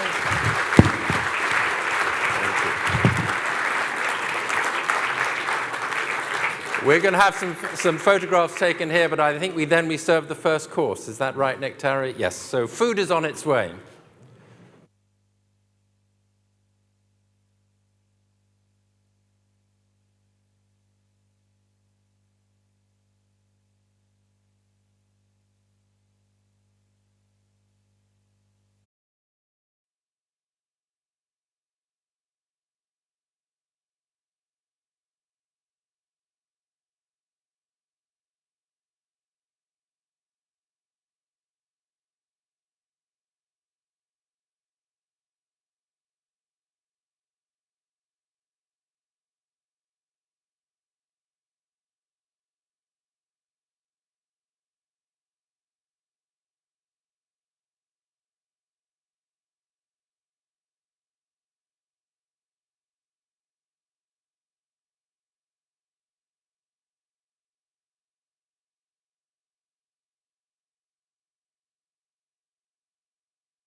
The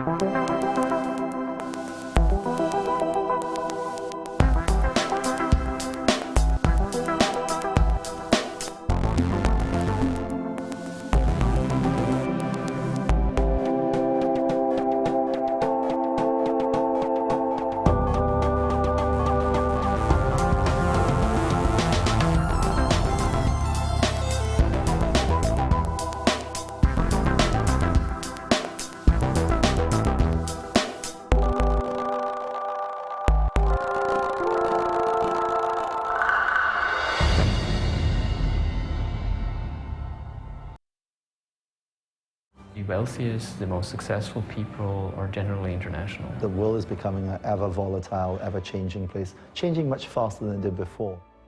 There's a class of person out there now who's actually rapidly adapting to the changing environments. The world is moving to global citizens. Henley & Partners is a unique firm that is addressing the needs of this global citizen. Like so many times in life, you don't get aware of the need until you really ended up in a situation, and then it's too late. Or it's quite useful to have just options. Ultimately, quality of life, education, mobility, security, and tax. In this international and global world that we're in, these are the tools you want. Truly the ultimate symbol of freedom. Yes, being free.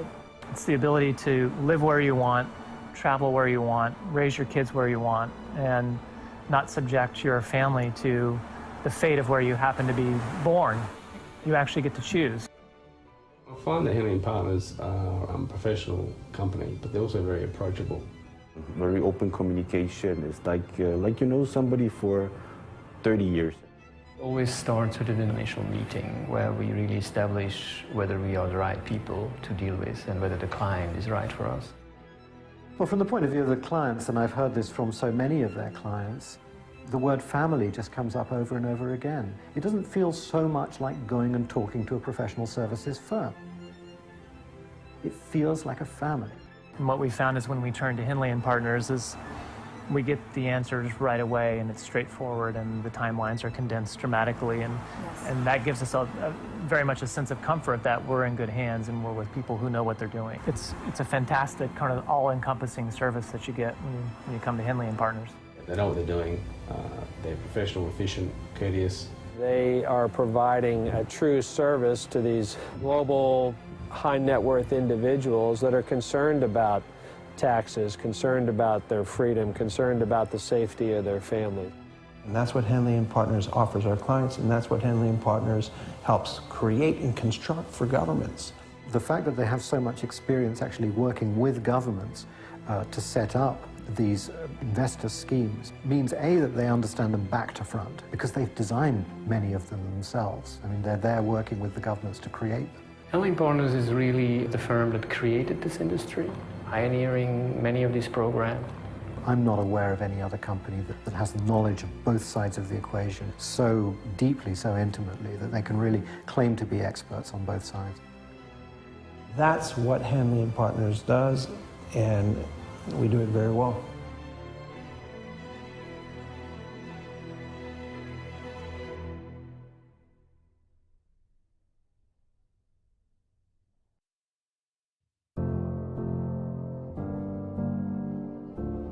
Why do we work? Why do we make the sacrifices we make? The late nights, the sinking with coworkers 5 time zones away. Why? Why? Why? ¿Por qué hacemos lo que hacemos? Why? Because we all want our work to mean something. We want it to have impact.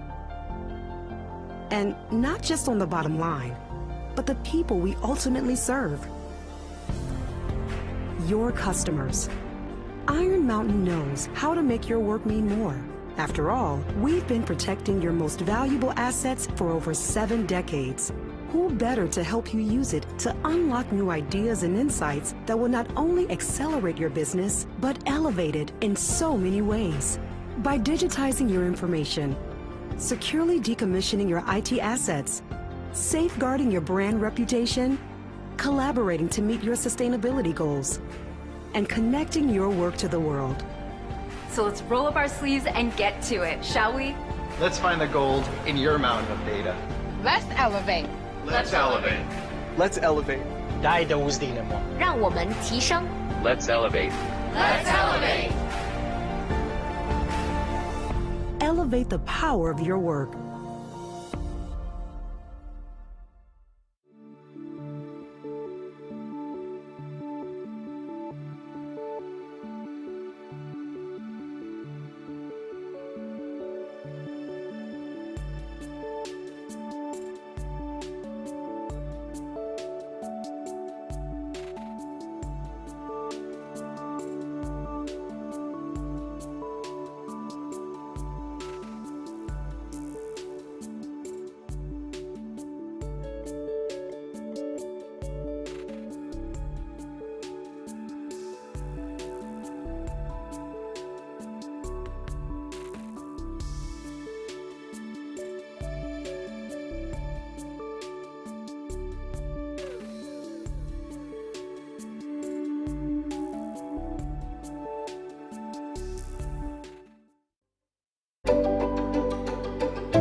Στη Nova χτίζουμε το μέλλον με αξίες, με κοινωνικές δράσεις που αφήνουν ένα θετικό αποτύπωμα στους ανθρώπους, στην κοινωνία και στο περιβάλλον.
Εταιρική υπευθυνότητα και βιώσιμη ανάπτυξη. Μια στρατηγική επιλογή που εδραιώνει την παρουσία μας στην κοινωνία και μας κάνει μια πραγματικά μεγάλη εταιρεία. Συνεχίζουμε δυναμικά.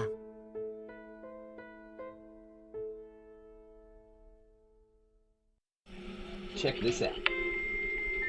It hasn't been such a long time since people first started shopping online, and it was easy to keep up with the clicks.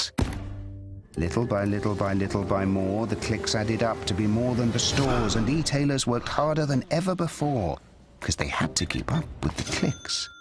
The clicks came from laptops, then tablets and phones, Monday through Sunday, office and home, 24 hours in every zone, and still they kept up with the clicks. Now shoppers ask more from the websites they're on, their language, their currency, their way, or they're gone, so you'd better keep up with the clicks. All of a sudden, there are so many must-dos if you want to keep selling, like delivery there, no there, or there. And make it tomorrow, first thing. No time for borders. Gotta stay in control, to stay in the flow and continue to grow. But we'll help you. Keep up with the clicks.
The wealthiest, the most successful people are generally international. The world is becoming an ever volatile, ever changing place, changing much faster than it did before. There's a class of person out there now who's actually rapidly adapting to the changing environments. The world is moving to global citizens. Henley & Partners is a unique firm that is addressing the needs of this global citizen. Like so many times in life, you don't get aware of the need until you really ended up in a situation, and then it's too late. Where it's quite useful to have just options. Ultimately, quality of life, education, mobility, security, and tax.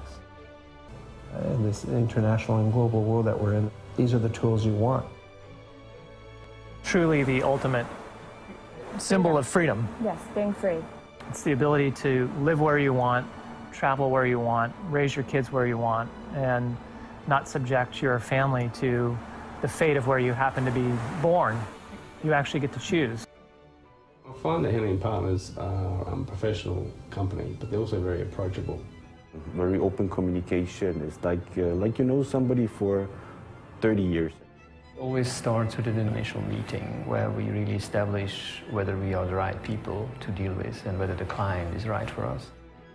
Well, from the point of view of the clients, and I've heard this from so many of their clients, the word family just comes up over and over again. It doesn't feel so much like going and talking to a professional services firm. It feels like a family. And what we found is when we turn to Henley & Partners is we get the answers right away, and it's straightforward, and the timelines are condensed dramatically, and that gives us very much a sense of comfort that we're in good hands and we're with people who know what they're doing. It's a fantastic kind of all-encompassing service that you get when you come to Henley & Partners. They know what they're doing. They're professional, efficient, courteous. They are providing a true service to these global high net worth individuals that are concerned about taxes, concerned about their freedom, concerned about the safety of their family. And that's what Henley & Partners offers our clients, and that's what Henley & Partners helps create and construct for governments.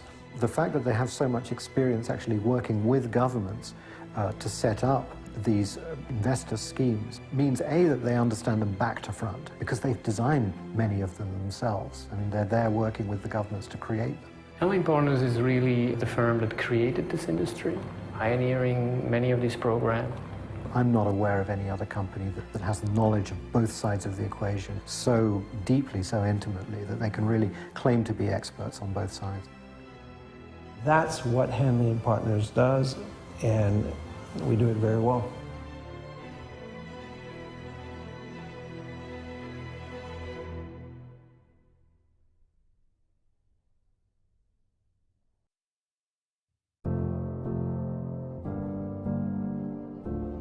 Why do we work?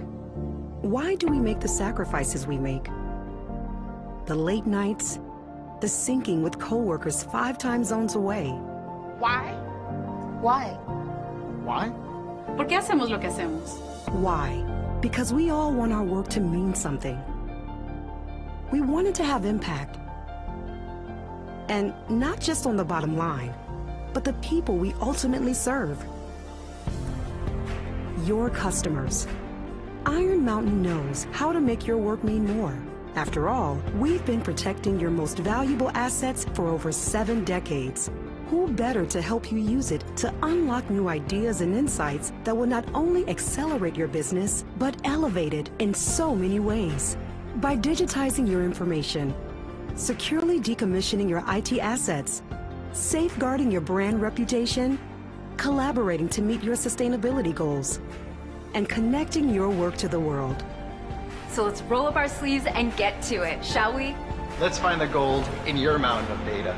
Let's elevate. Let's elevate. Let's elevate. 带着无敌的梦，让我们提升。 Let's elevate. Let's elevate. Elevate the power of your work.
Nova χτίζουμε το μέλλον με αξίες, με κοινωνικές δράσεις που αφήνουν ένα θετικό αποτύπωμα στους ανθρώπους, στην κοινωνία και στο περιβάλλον.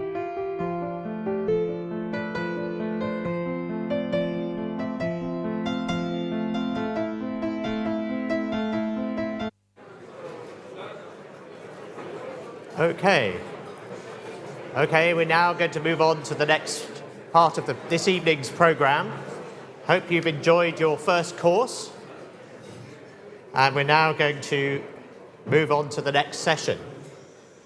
As several people have mentioned so far this evening, Greece was named Country of the Year for 2023 by The Economist in December. And it came top of our annual ranking of rich world economies for the second year running. We wrote that Greece shows that from the verge of collapse, it is possible to enact tough, sensible economic reforms, rebuild the social contract, exhibit restrained patriotism, and still win elections. With half the world due to vote in 2024, Democrats everywhere should pay heed. It's an impressive record, but what comes next? We're delighted to welcome Kostis Hatzidakis, the Minister of National Economy and Finance, to tell us about his priorities for the coming year. Minister.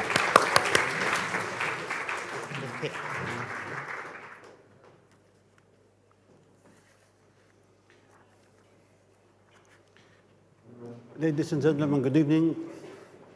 I was told to deliver a speech in Greek, and then we'll continue in English during our conversation. Ladies and gentlemen,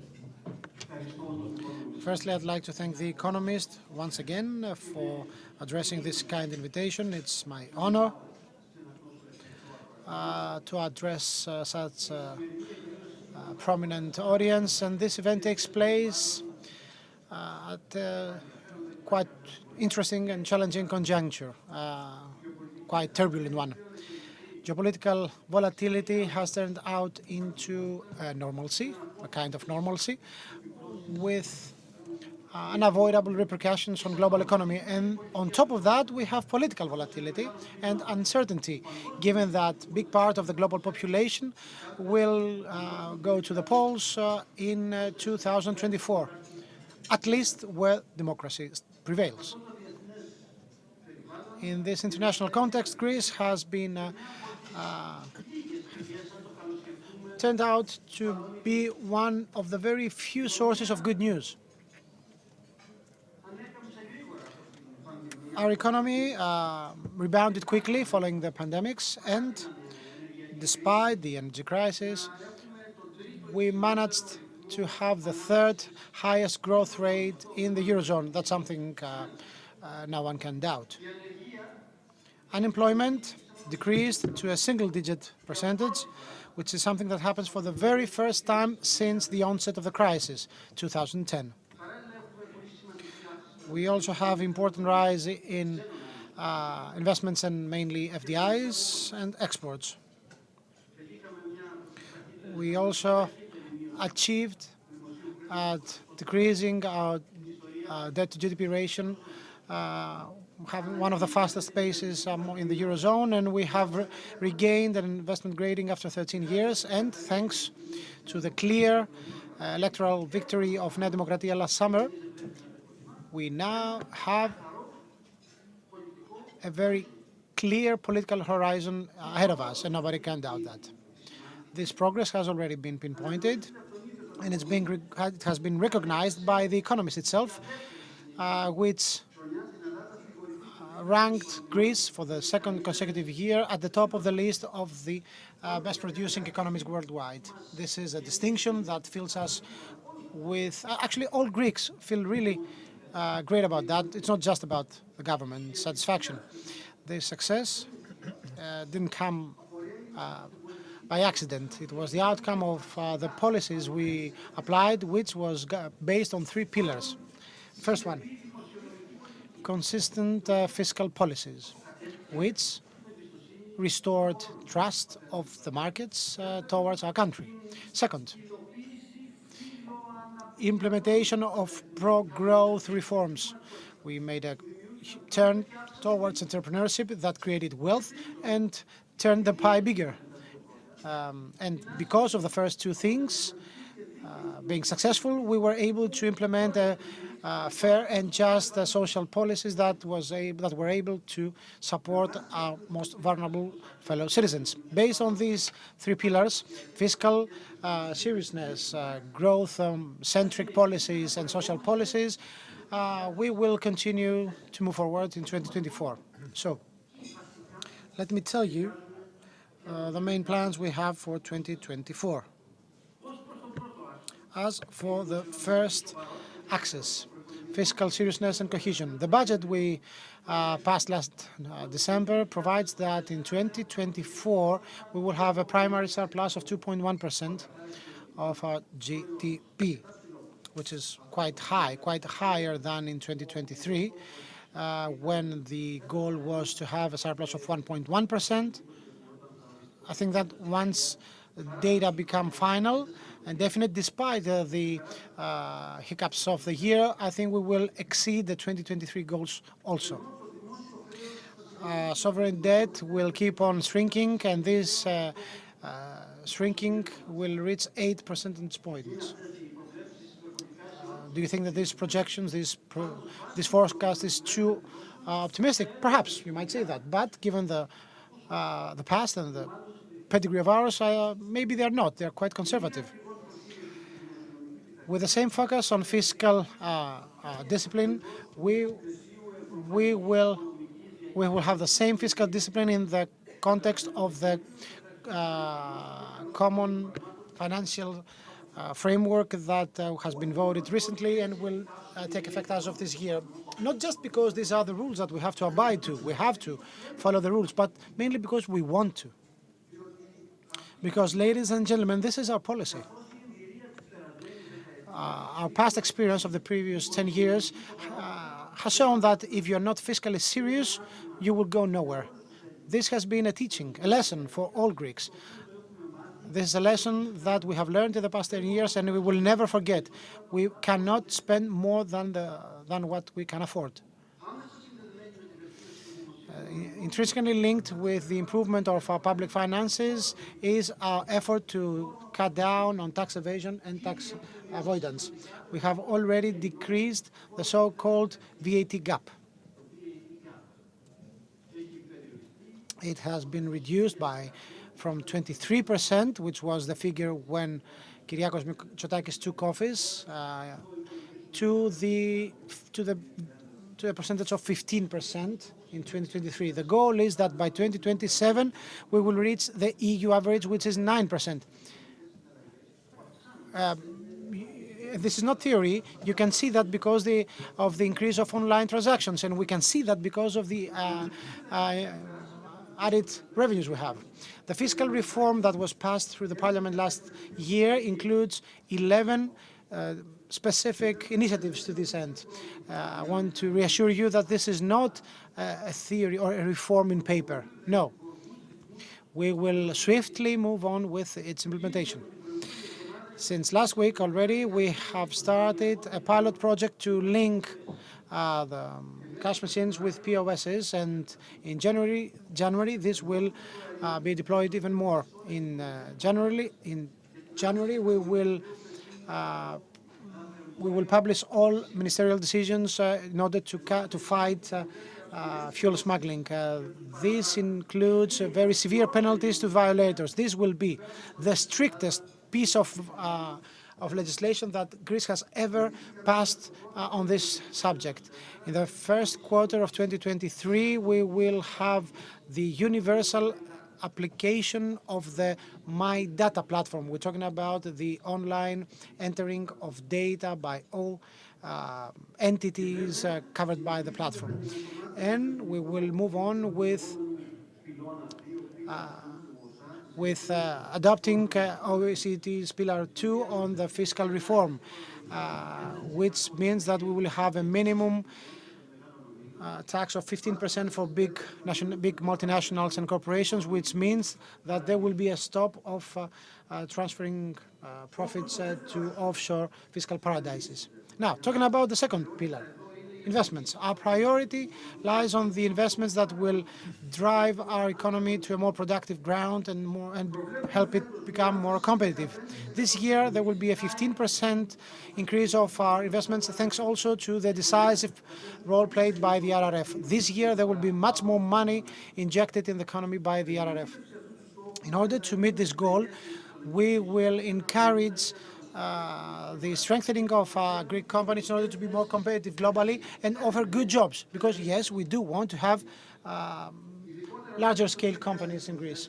In 2024, we will have a new bill in order to increase or strengthen the incentives given for companies to merge. Its scope will be expanded, so it will cover more cases than the current ones. Also, we will simplify this framework so that the market can fully grasp the opportunities that arise in this domain. So the framework will be simple, will be easy to understand, easy to use for every stakeholder. A very important role in order to drive investments forward will be played by the funds coming from European structural funds. In order to accelerate absorption of these funds and in order to strengthen transparency, we will have a very important reform promoted by the middle of this year that will affect the public investments. This reform will aim, amongst others, at modernizing, universally registering and simplifying all the provisions that have been applicable over the past 50 years. We will eradicate ineffective or obsolete provisions, and we will simplify the financing of projects under the public investment program. Also, we will support the robustness and the healthiness of the Greek banking system so that banks can have access to funds. That's why we have made a recent legislative intervention with respect to loans and the Greek banks. This is a very simple solution to the big problem of red loans and, of course, promotes fair competition in the banking system. We also have disinvestment by the Stability Fund. We have started already since early this fall with Eurobank. Then we have the UniCredit participation in Alpha Bank, and also we have the very successful disinvestment of National Bank. And in the coming days, we will move on with Piraeus Bank, the case of Piraeus Bank.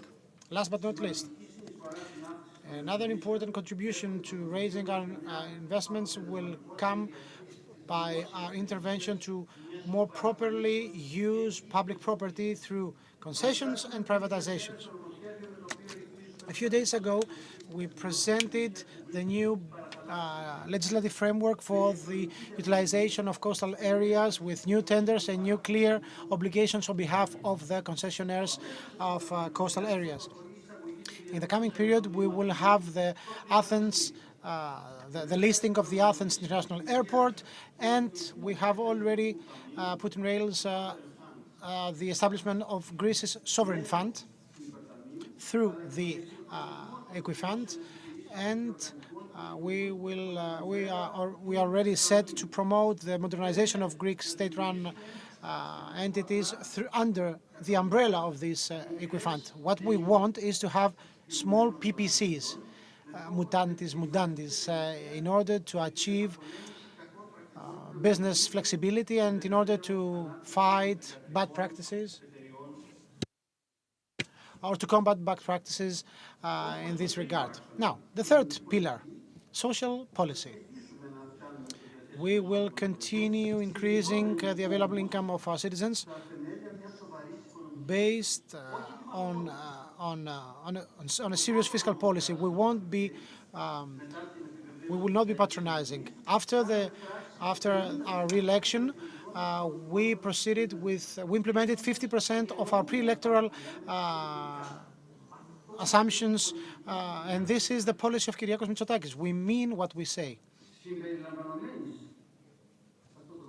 In that bill, we have also included the increase of the wages of public servants after 14 years.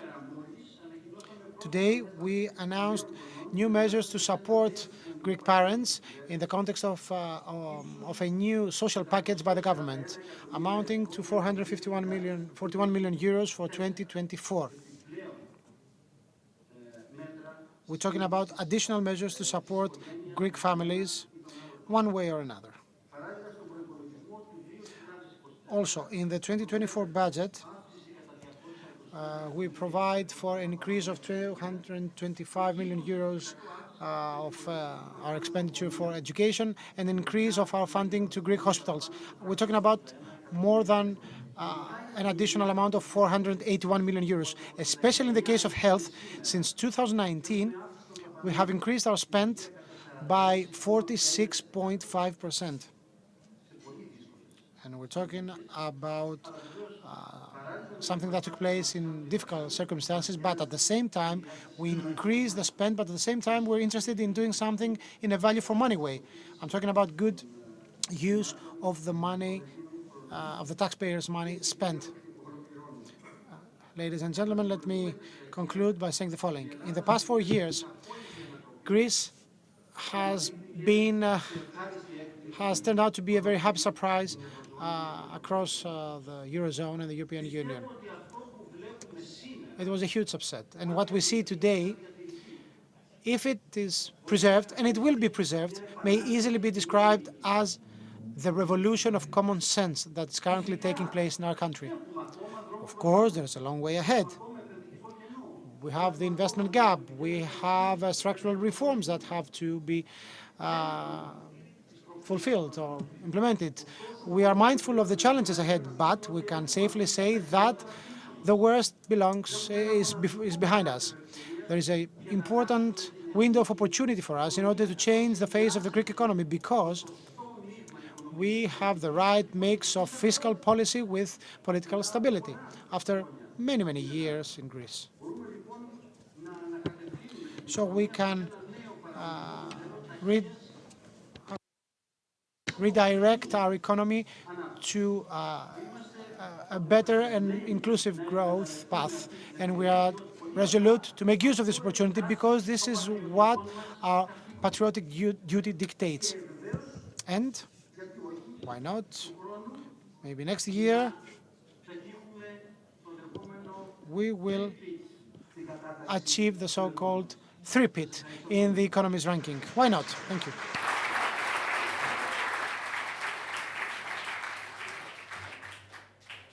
Let's sit down. Yeah.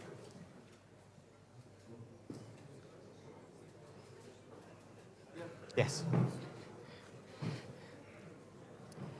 Minister, thank you very much indeed. I wanted to ask you a couple of quick questions in response to that. Firstly, we have a lot of business people in the room here. When you are thinking about this next stage of reforms, what is the role of business? Business is the basic ally of the government in this effort. In Greece, for many years, there were many myths,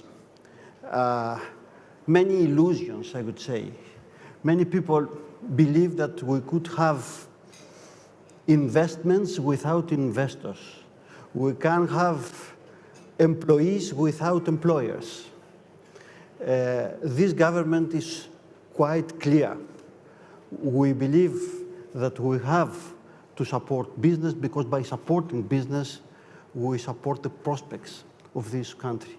And this is one of, let's say, the secrets of this government in trying to create a new economic reality in our country. And we are going to continue, we are going to follow the same path.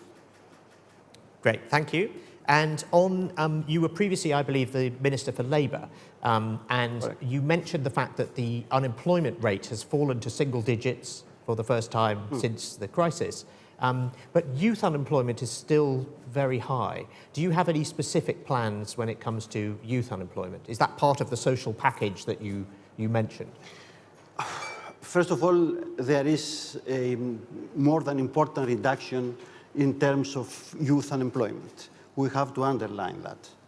Of course, this is not only a Greek phenomenon. If you examine all the EU member states, you will see youth unemployment is higher than the average unemployment.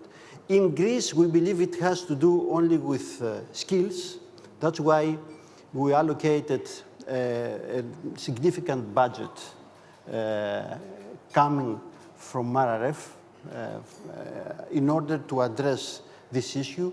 And it's up to the Ministry of Labour not only to absorb these funds, the RRF funds, but also to use this fund in the best way. Okay, well, we'll see how that goes. Thank you very much. I'd now like to invite Kostas Axeloglu to come, who's the Dean and Professor of International Business and Strategy at the Alba Graduate Business School, to come and give us his perspective and his response to your remarks. So over to you, Professor. So what's your take on all of this? Right, thank you. Good evening to all. If you see the macroeconomic KPIs, you see a major improvement of the economy at the high level. GDP is growing for the last 3 years. Unemployment has shrunk from 30% during the crisis to less than 10%. Exports increased significantly, doubled actually from 2009. Foreign direct investments increased a lot in the last few years. And finally, which in my mind is a regime switching, we got the creditworthiness of the country. These fundamental KPIs of the macroeconomy show the significant improvement of the economy overall. And this is not accidental. It is the result of a clear vision of the administration, clear strategy, and it is the result of all of you. You are business leaders. The economy grows because you work a lot, you work hard, you work innovatively, you are resilient. So we achieved as an economy these results, not getting it in the lottery. We were not lucky. We planned about it and we achieved it. Now, that's at the very high level. If you start scratching the numbers a bit, you see that besides the improvement of the economy, we also have a major restructuring of the economy. Just to give you an analogy, what is going on right now in Greece, in my mind, is the following. You are flying in a plane. The plane gains altitude, so the economy is improving. And then at the same time, you're re-engineering the engines of the plane. You replace the engines of the plane. It's monumental if you think of the challenge of it. So we are going through a major restructuring of the economy. Just to give you an idea, in 2009, only 20% of the Greek GDP was exported. In 2023, after 14 years, 50% of the Greek GDP is exported, from 20 to 50. We are talking about a totally different economy. Also, last year, exports dropped a bit. Usually, exports were dropping in Greece because we were losing competitiveness. Now, 4/5 of the drop of the exports, of the Greek exports last year, is because of the drop in the international demand. And only 1/5 is because we lost market share in some industries, while in some other industries, we gained market share.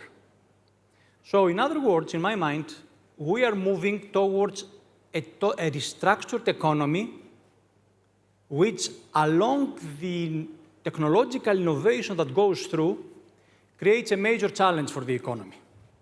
So that's the challenges, Minister. Experience shows that when economies are changing structures and when they are influenced a lot by technology, when they gain momentum, things are changing very quickly. So we have bottlenecks in the economy. We have bottlenecks that we see it in our everyday life, traffic. We have bottlenecks in terms of real estate. We cannot find apartments around. The price went up. You guys, business leaders, you have bottlenecks because there is unemployment of 9%, but you cannot find talent out there, the talent gap, okay? So, what is, I think, that the challenge of the economy?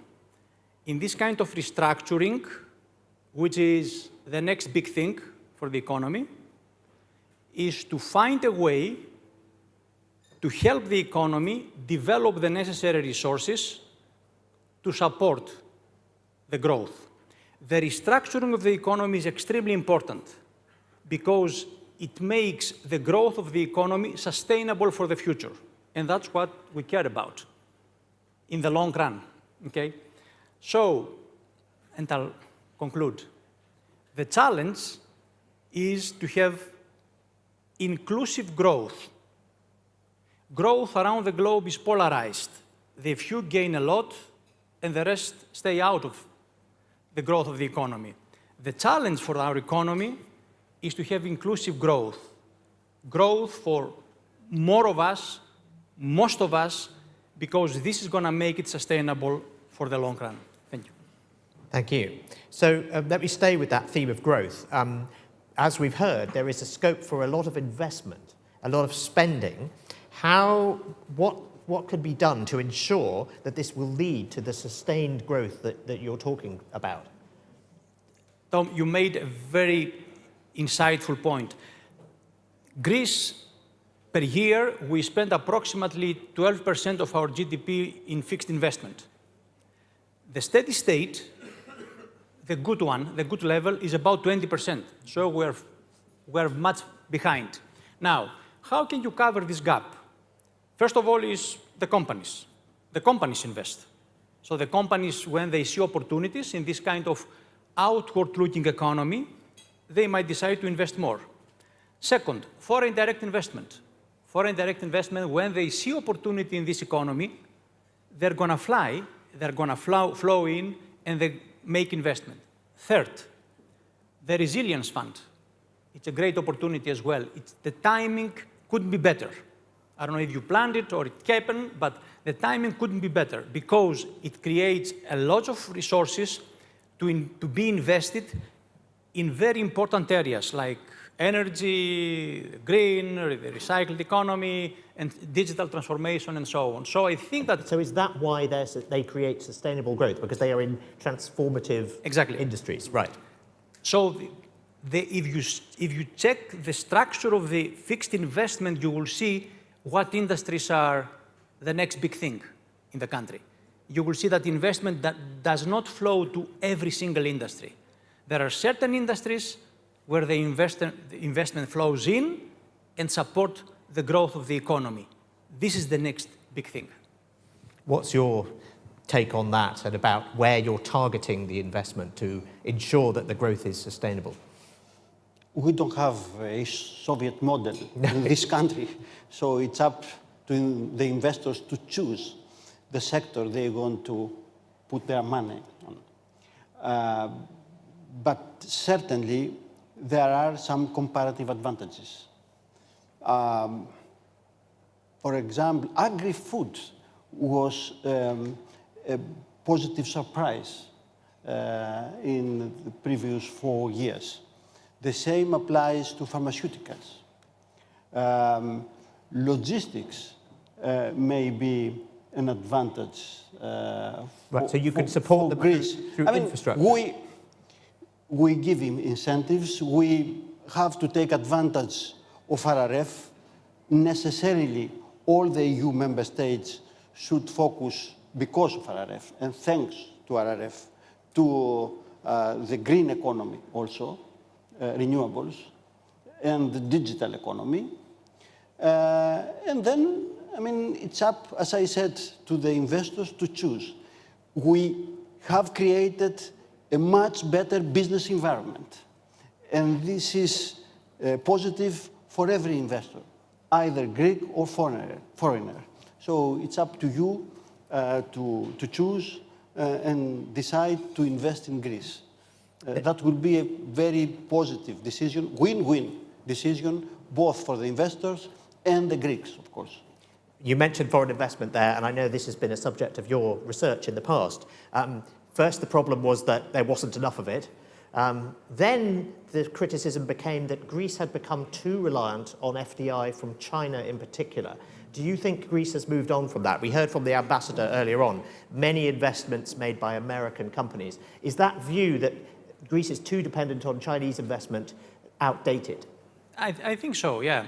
If you check the data, you see that there is more diversification of investment. Now that more sectors are emerging as opportunities, and then the global capital is mobile, right? They're choosing where to locate. The good news is that they see a pro-business government, and also the credit worthiness, in my mind, is very important. It gets a sentiment of certainty. And investors, especially foreign investors, what they hate the most is uncertainty. That's what they scare them off. So certainty, along with some industries that are really growing, can attract foreign direct investment so that they can support the investment gap in the country. Yeah. But I would say the opposite. I mean, after a lot of years, the Americans are investing, American companies are investing in Greece, and we have very well-known companies, Pfizer, Cisco, Google, Microsoft, Amazon, and others investing in Greece. This is something we advertise, we welcome, first of all, but there are investors from many other countries who are thirsty for investments here in this country, and we create all the necessary conditions in order for the investments to be profitable. Great. I have one last question for you, Minister. We've been talking a lot about the success of the Greek model and its impressive economic performance. So, if Christine Lagarde decides to go back to France to run for president, should the next head of the European Central Bank be Greek?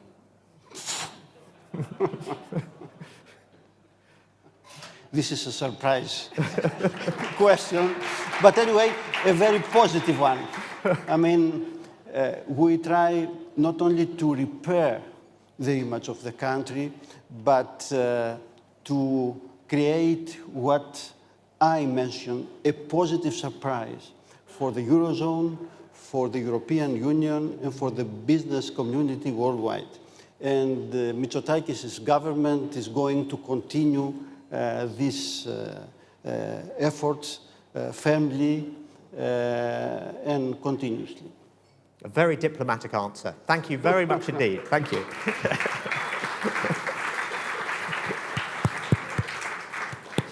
Right, okay, we're now going to, just one last thing to tell you. After, we're going to come around and collect the forms after you've filled them all in, so I hope you've got your answers ready for the quiz, and I will be presenting the answers after we've had the next course. So, thank you all, and thank you very much, Minister and Professor.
The wealthiest, the most successful people are generally international. The world is becoming an ever volatile, ever-changing place, changing much faster than it did before.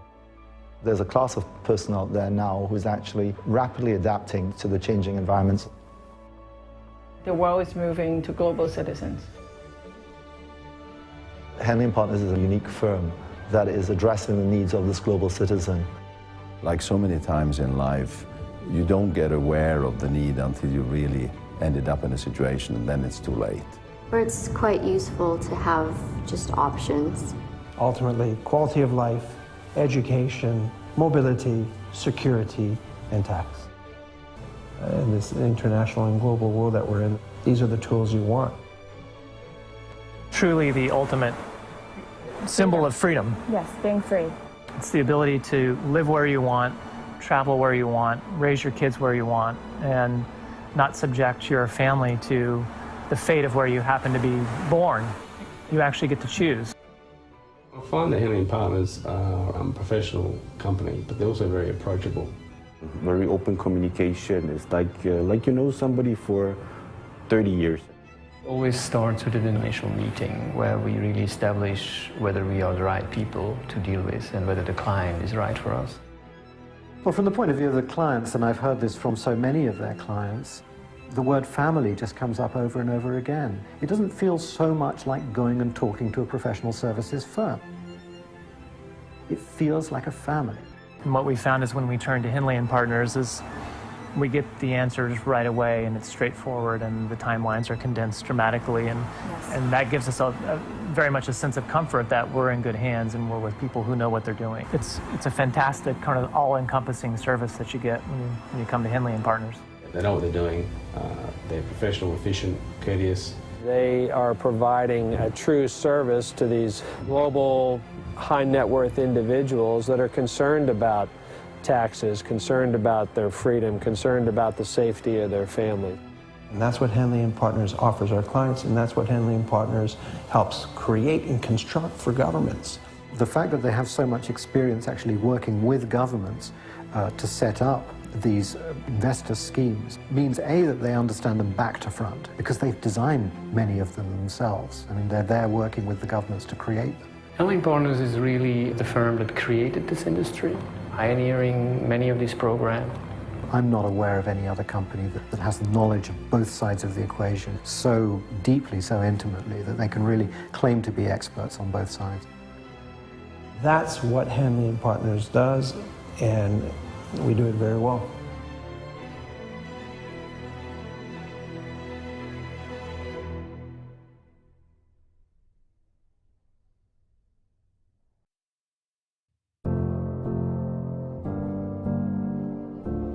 Why do we work? Why do we make the sacrifices we make? The late nights, the sinking with coworkers 5 time zones away. Why? Why? Why?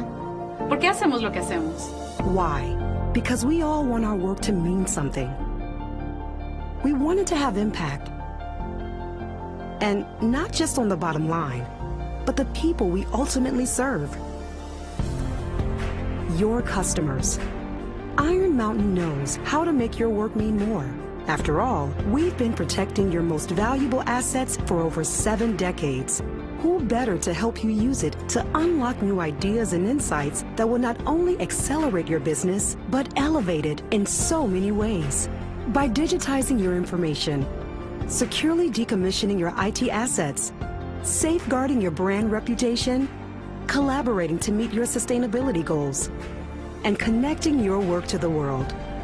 So let's roll up our sleeves and get to it, shall we? Let's find the gold in your mountain of data. Let's elevate. Let's elevate. Let's elevate. 大家都是dinner mo. 让我们提升。 Let's elevate. Let's elevate. Elevate the power of your work.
Στη Nova χτίζουμε το μέλλον με αξίες, με κοινωνικές δράσεις που αφήνουν ένα θετικό αποτύπωμα στους ανθρώπους, στην κοινωνία και στο περιβάλλον.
Εταιρική υπευθυνότητα και βιώσιμη ανάπτυξη. Μια στρατηγική επιλογή που εδραιώνει την παρουσία μας στην κοινωνία και μας κάνει μια πραγματικά μεγάλη εταιρεία. Συνεχίζουμε δυναμικά.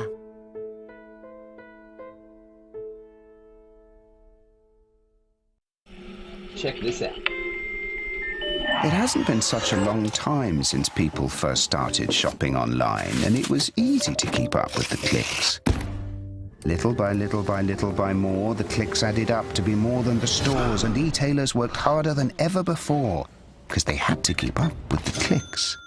The clicks came from laptops, then tablets and phones, Monday through Sunday, office and home, 24 hours in every zone, and still they kept up with the clicks.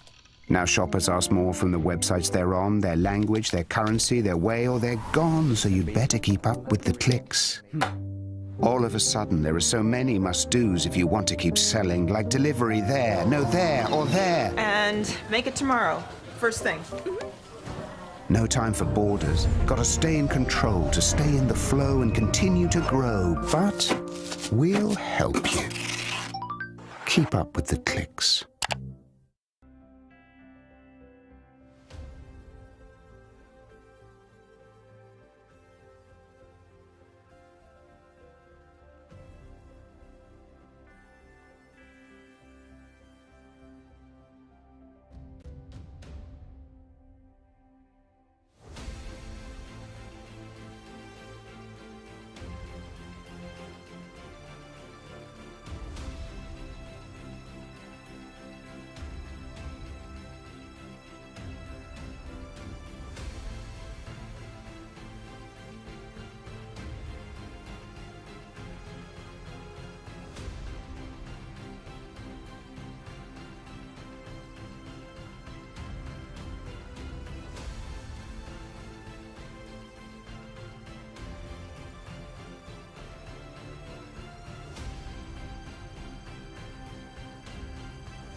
The wealthiest, the most successful people are generally international. The world is becoming an ever volatile, ever-changing place, changing much faster than it did before.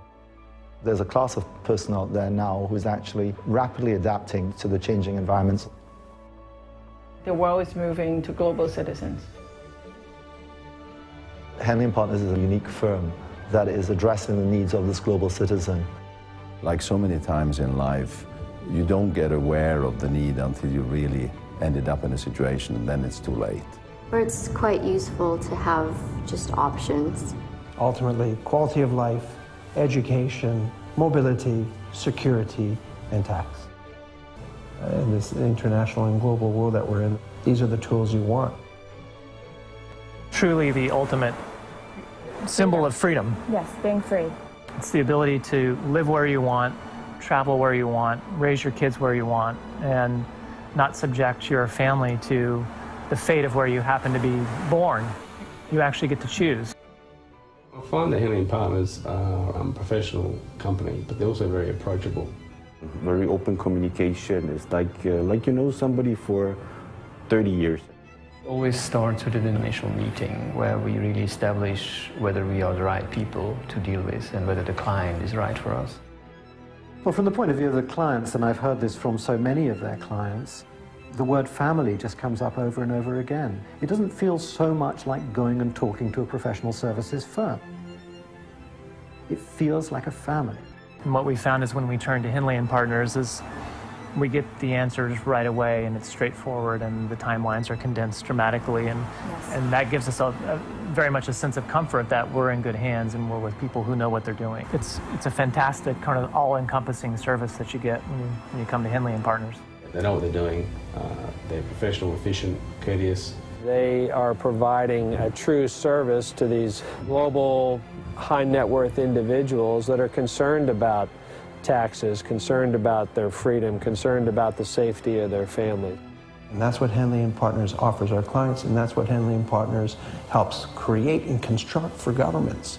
The fact that they have so much experience actually working with governments to set up these investor schemes means, A, that they understand them back to front, because they've designed many of them themselves. I mean, they're there working with the governments to create them. Henley & Partners is really the firm that created this industry, pioneering many of these programs. I'm not aware of any other company that has knowledge of both sides of the equation so deeply, so intimately, that they can really claim to be experts on both sides. That's what Henley & Partners does, and we do it very well.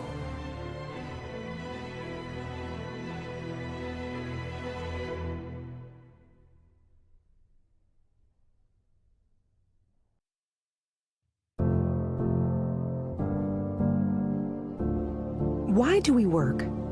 Why do we make the sacrifices we make? The late nights, the sinking with coworkers 5 time zones away. Why? Why? Why? ¿Por qué hacemos lo que hacemos? Why? Because we all want our work to mean something. We want it to have impact.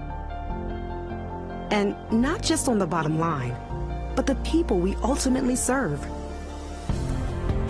Your customers. Iron Mountain knows how to make your work mean more.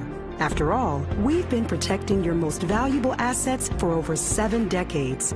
Who better to help you use it to unlock new ideas and insights that will not only accelerate your business, but elevate it in so many ways.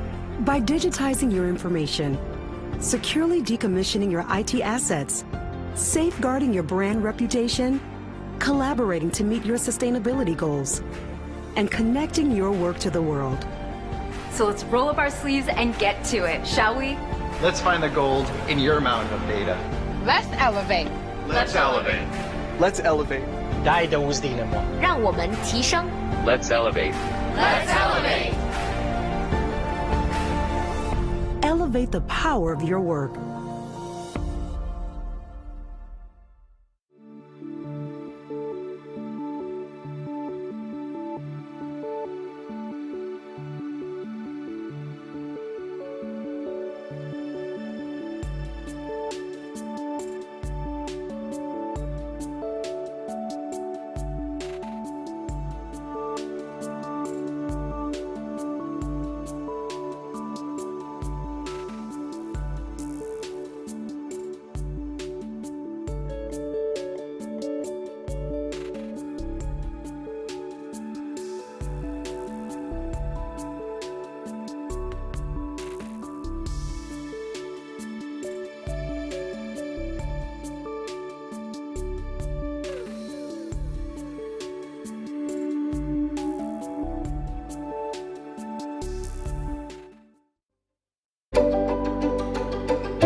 Στη Nova χτίζουμε το μέλλον με αξίες, με κοινωνικές δράσεις που αφήνουν ένα θετικό αποτύπωμα στους ανθρώπους, στην κοινωνία και στο περιβάλλον.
Εταιρική υπευθυνότητα και βιώσιμη ανάπτυξη. Μια στρατηγική επιλογή που εδραιώνει την παρουσία μας στην κοινωνία και μας κάνει μια πραγματικά μεγάλη εταιρεία. Συνεχίζουμε δυναμικά.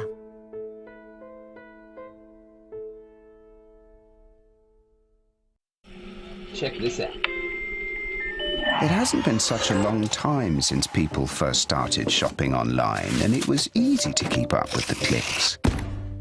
Little by little by little by more, the clicks added up to be more than the stores, and e-tailers worked harder than ever before because they had to keep up with the clicks. The clicks came from laptops, then tablets and phones, Monday through Sunday, office and home, 24 hours in every zone, and still they kept up with the clicks. Now shoppers ask more from the websites they're on, their language, their currency, their way, or they're gone, so you'd better keep up with the clicks. All of a sudden, there are so many must-dos if you want to keep selling, like delivery there, no there, or there. And make it tomorrow, first thing. No time for borders. Gotta stay in control to stay in the flow and continue to grow. But we'll help you. Keep up with the clicks.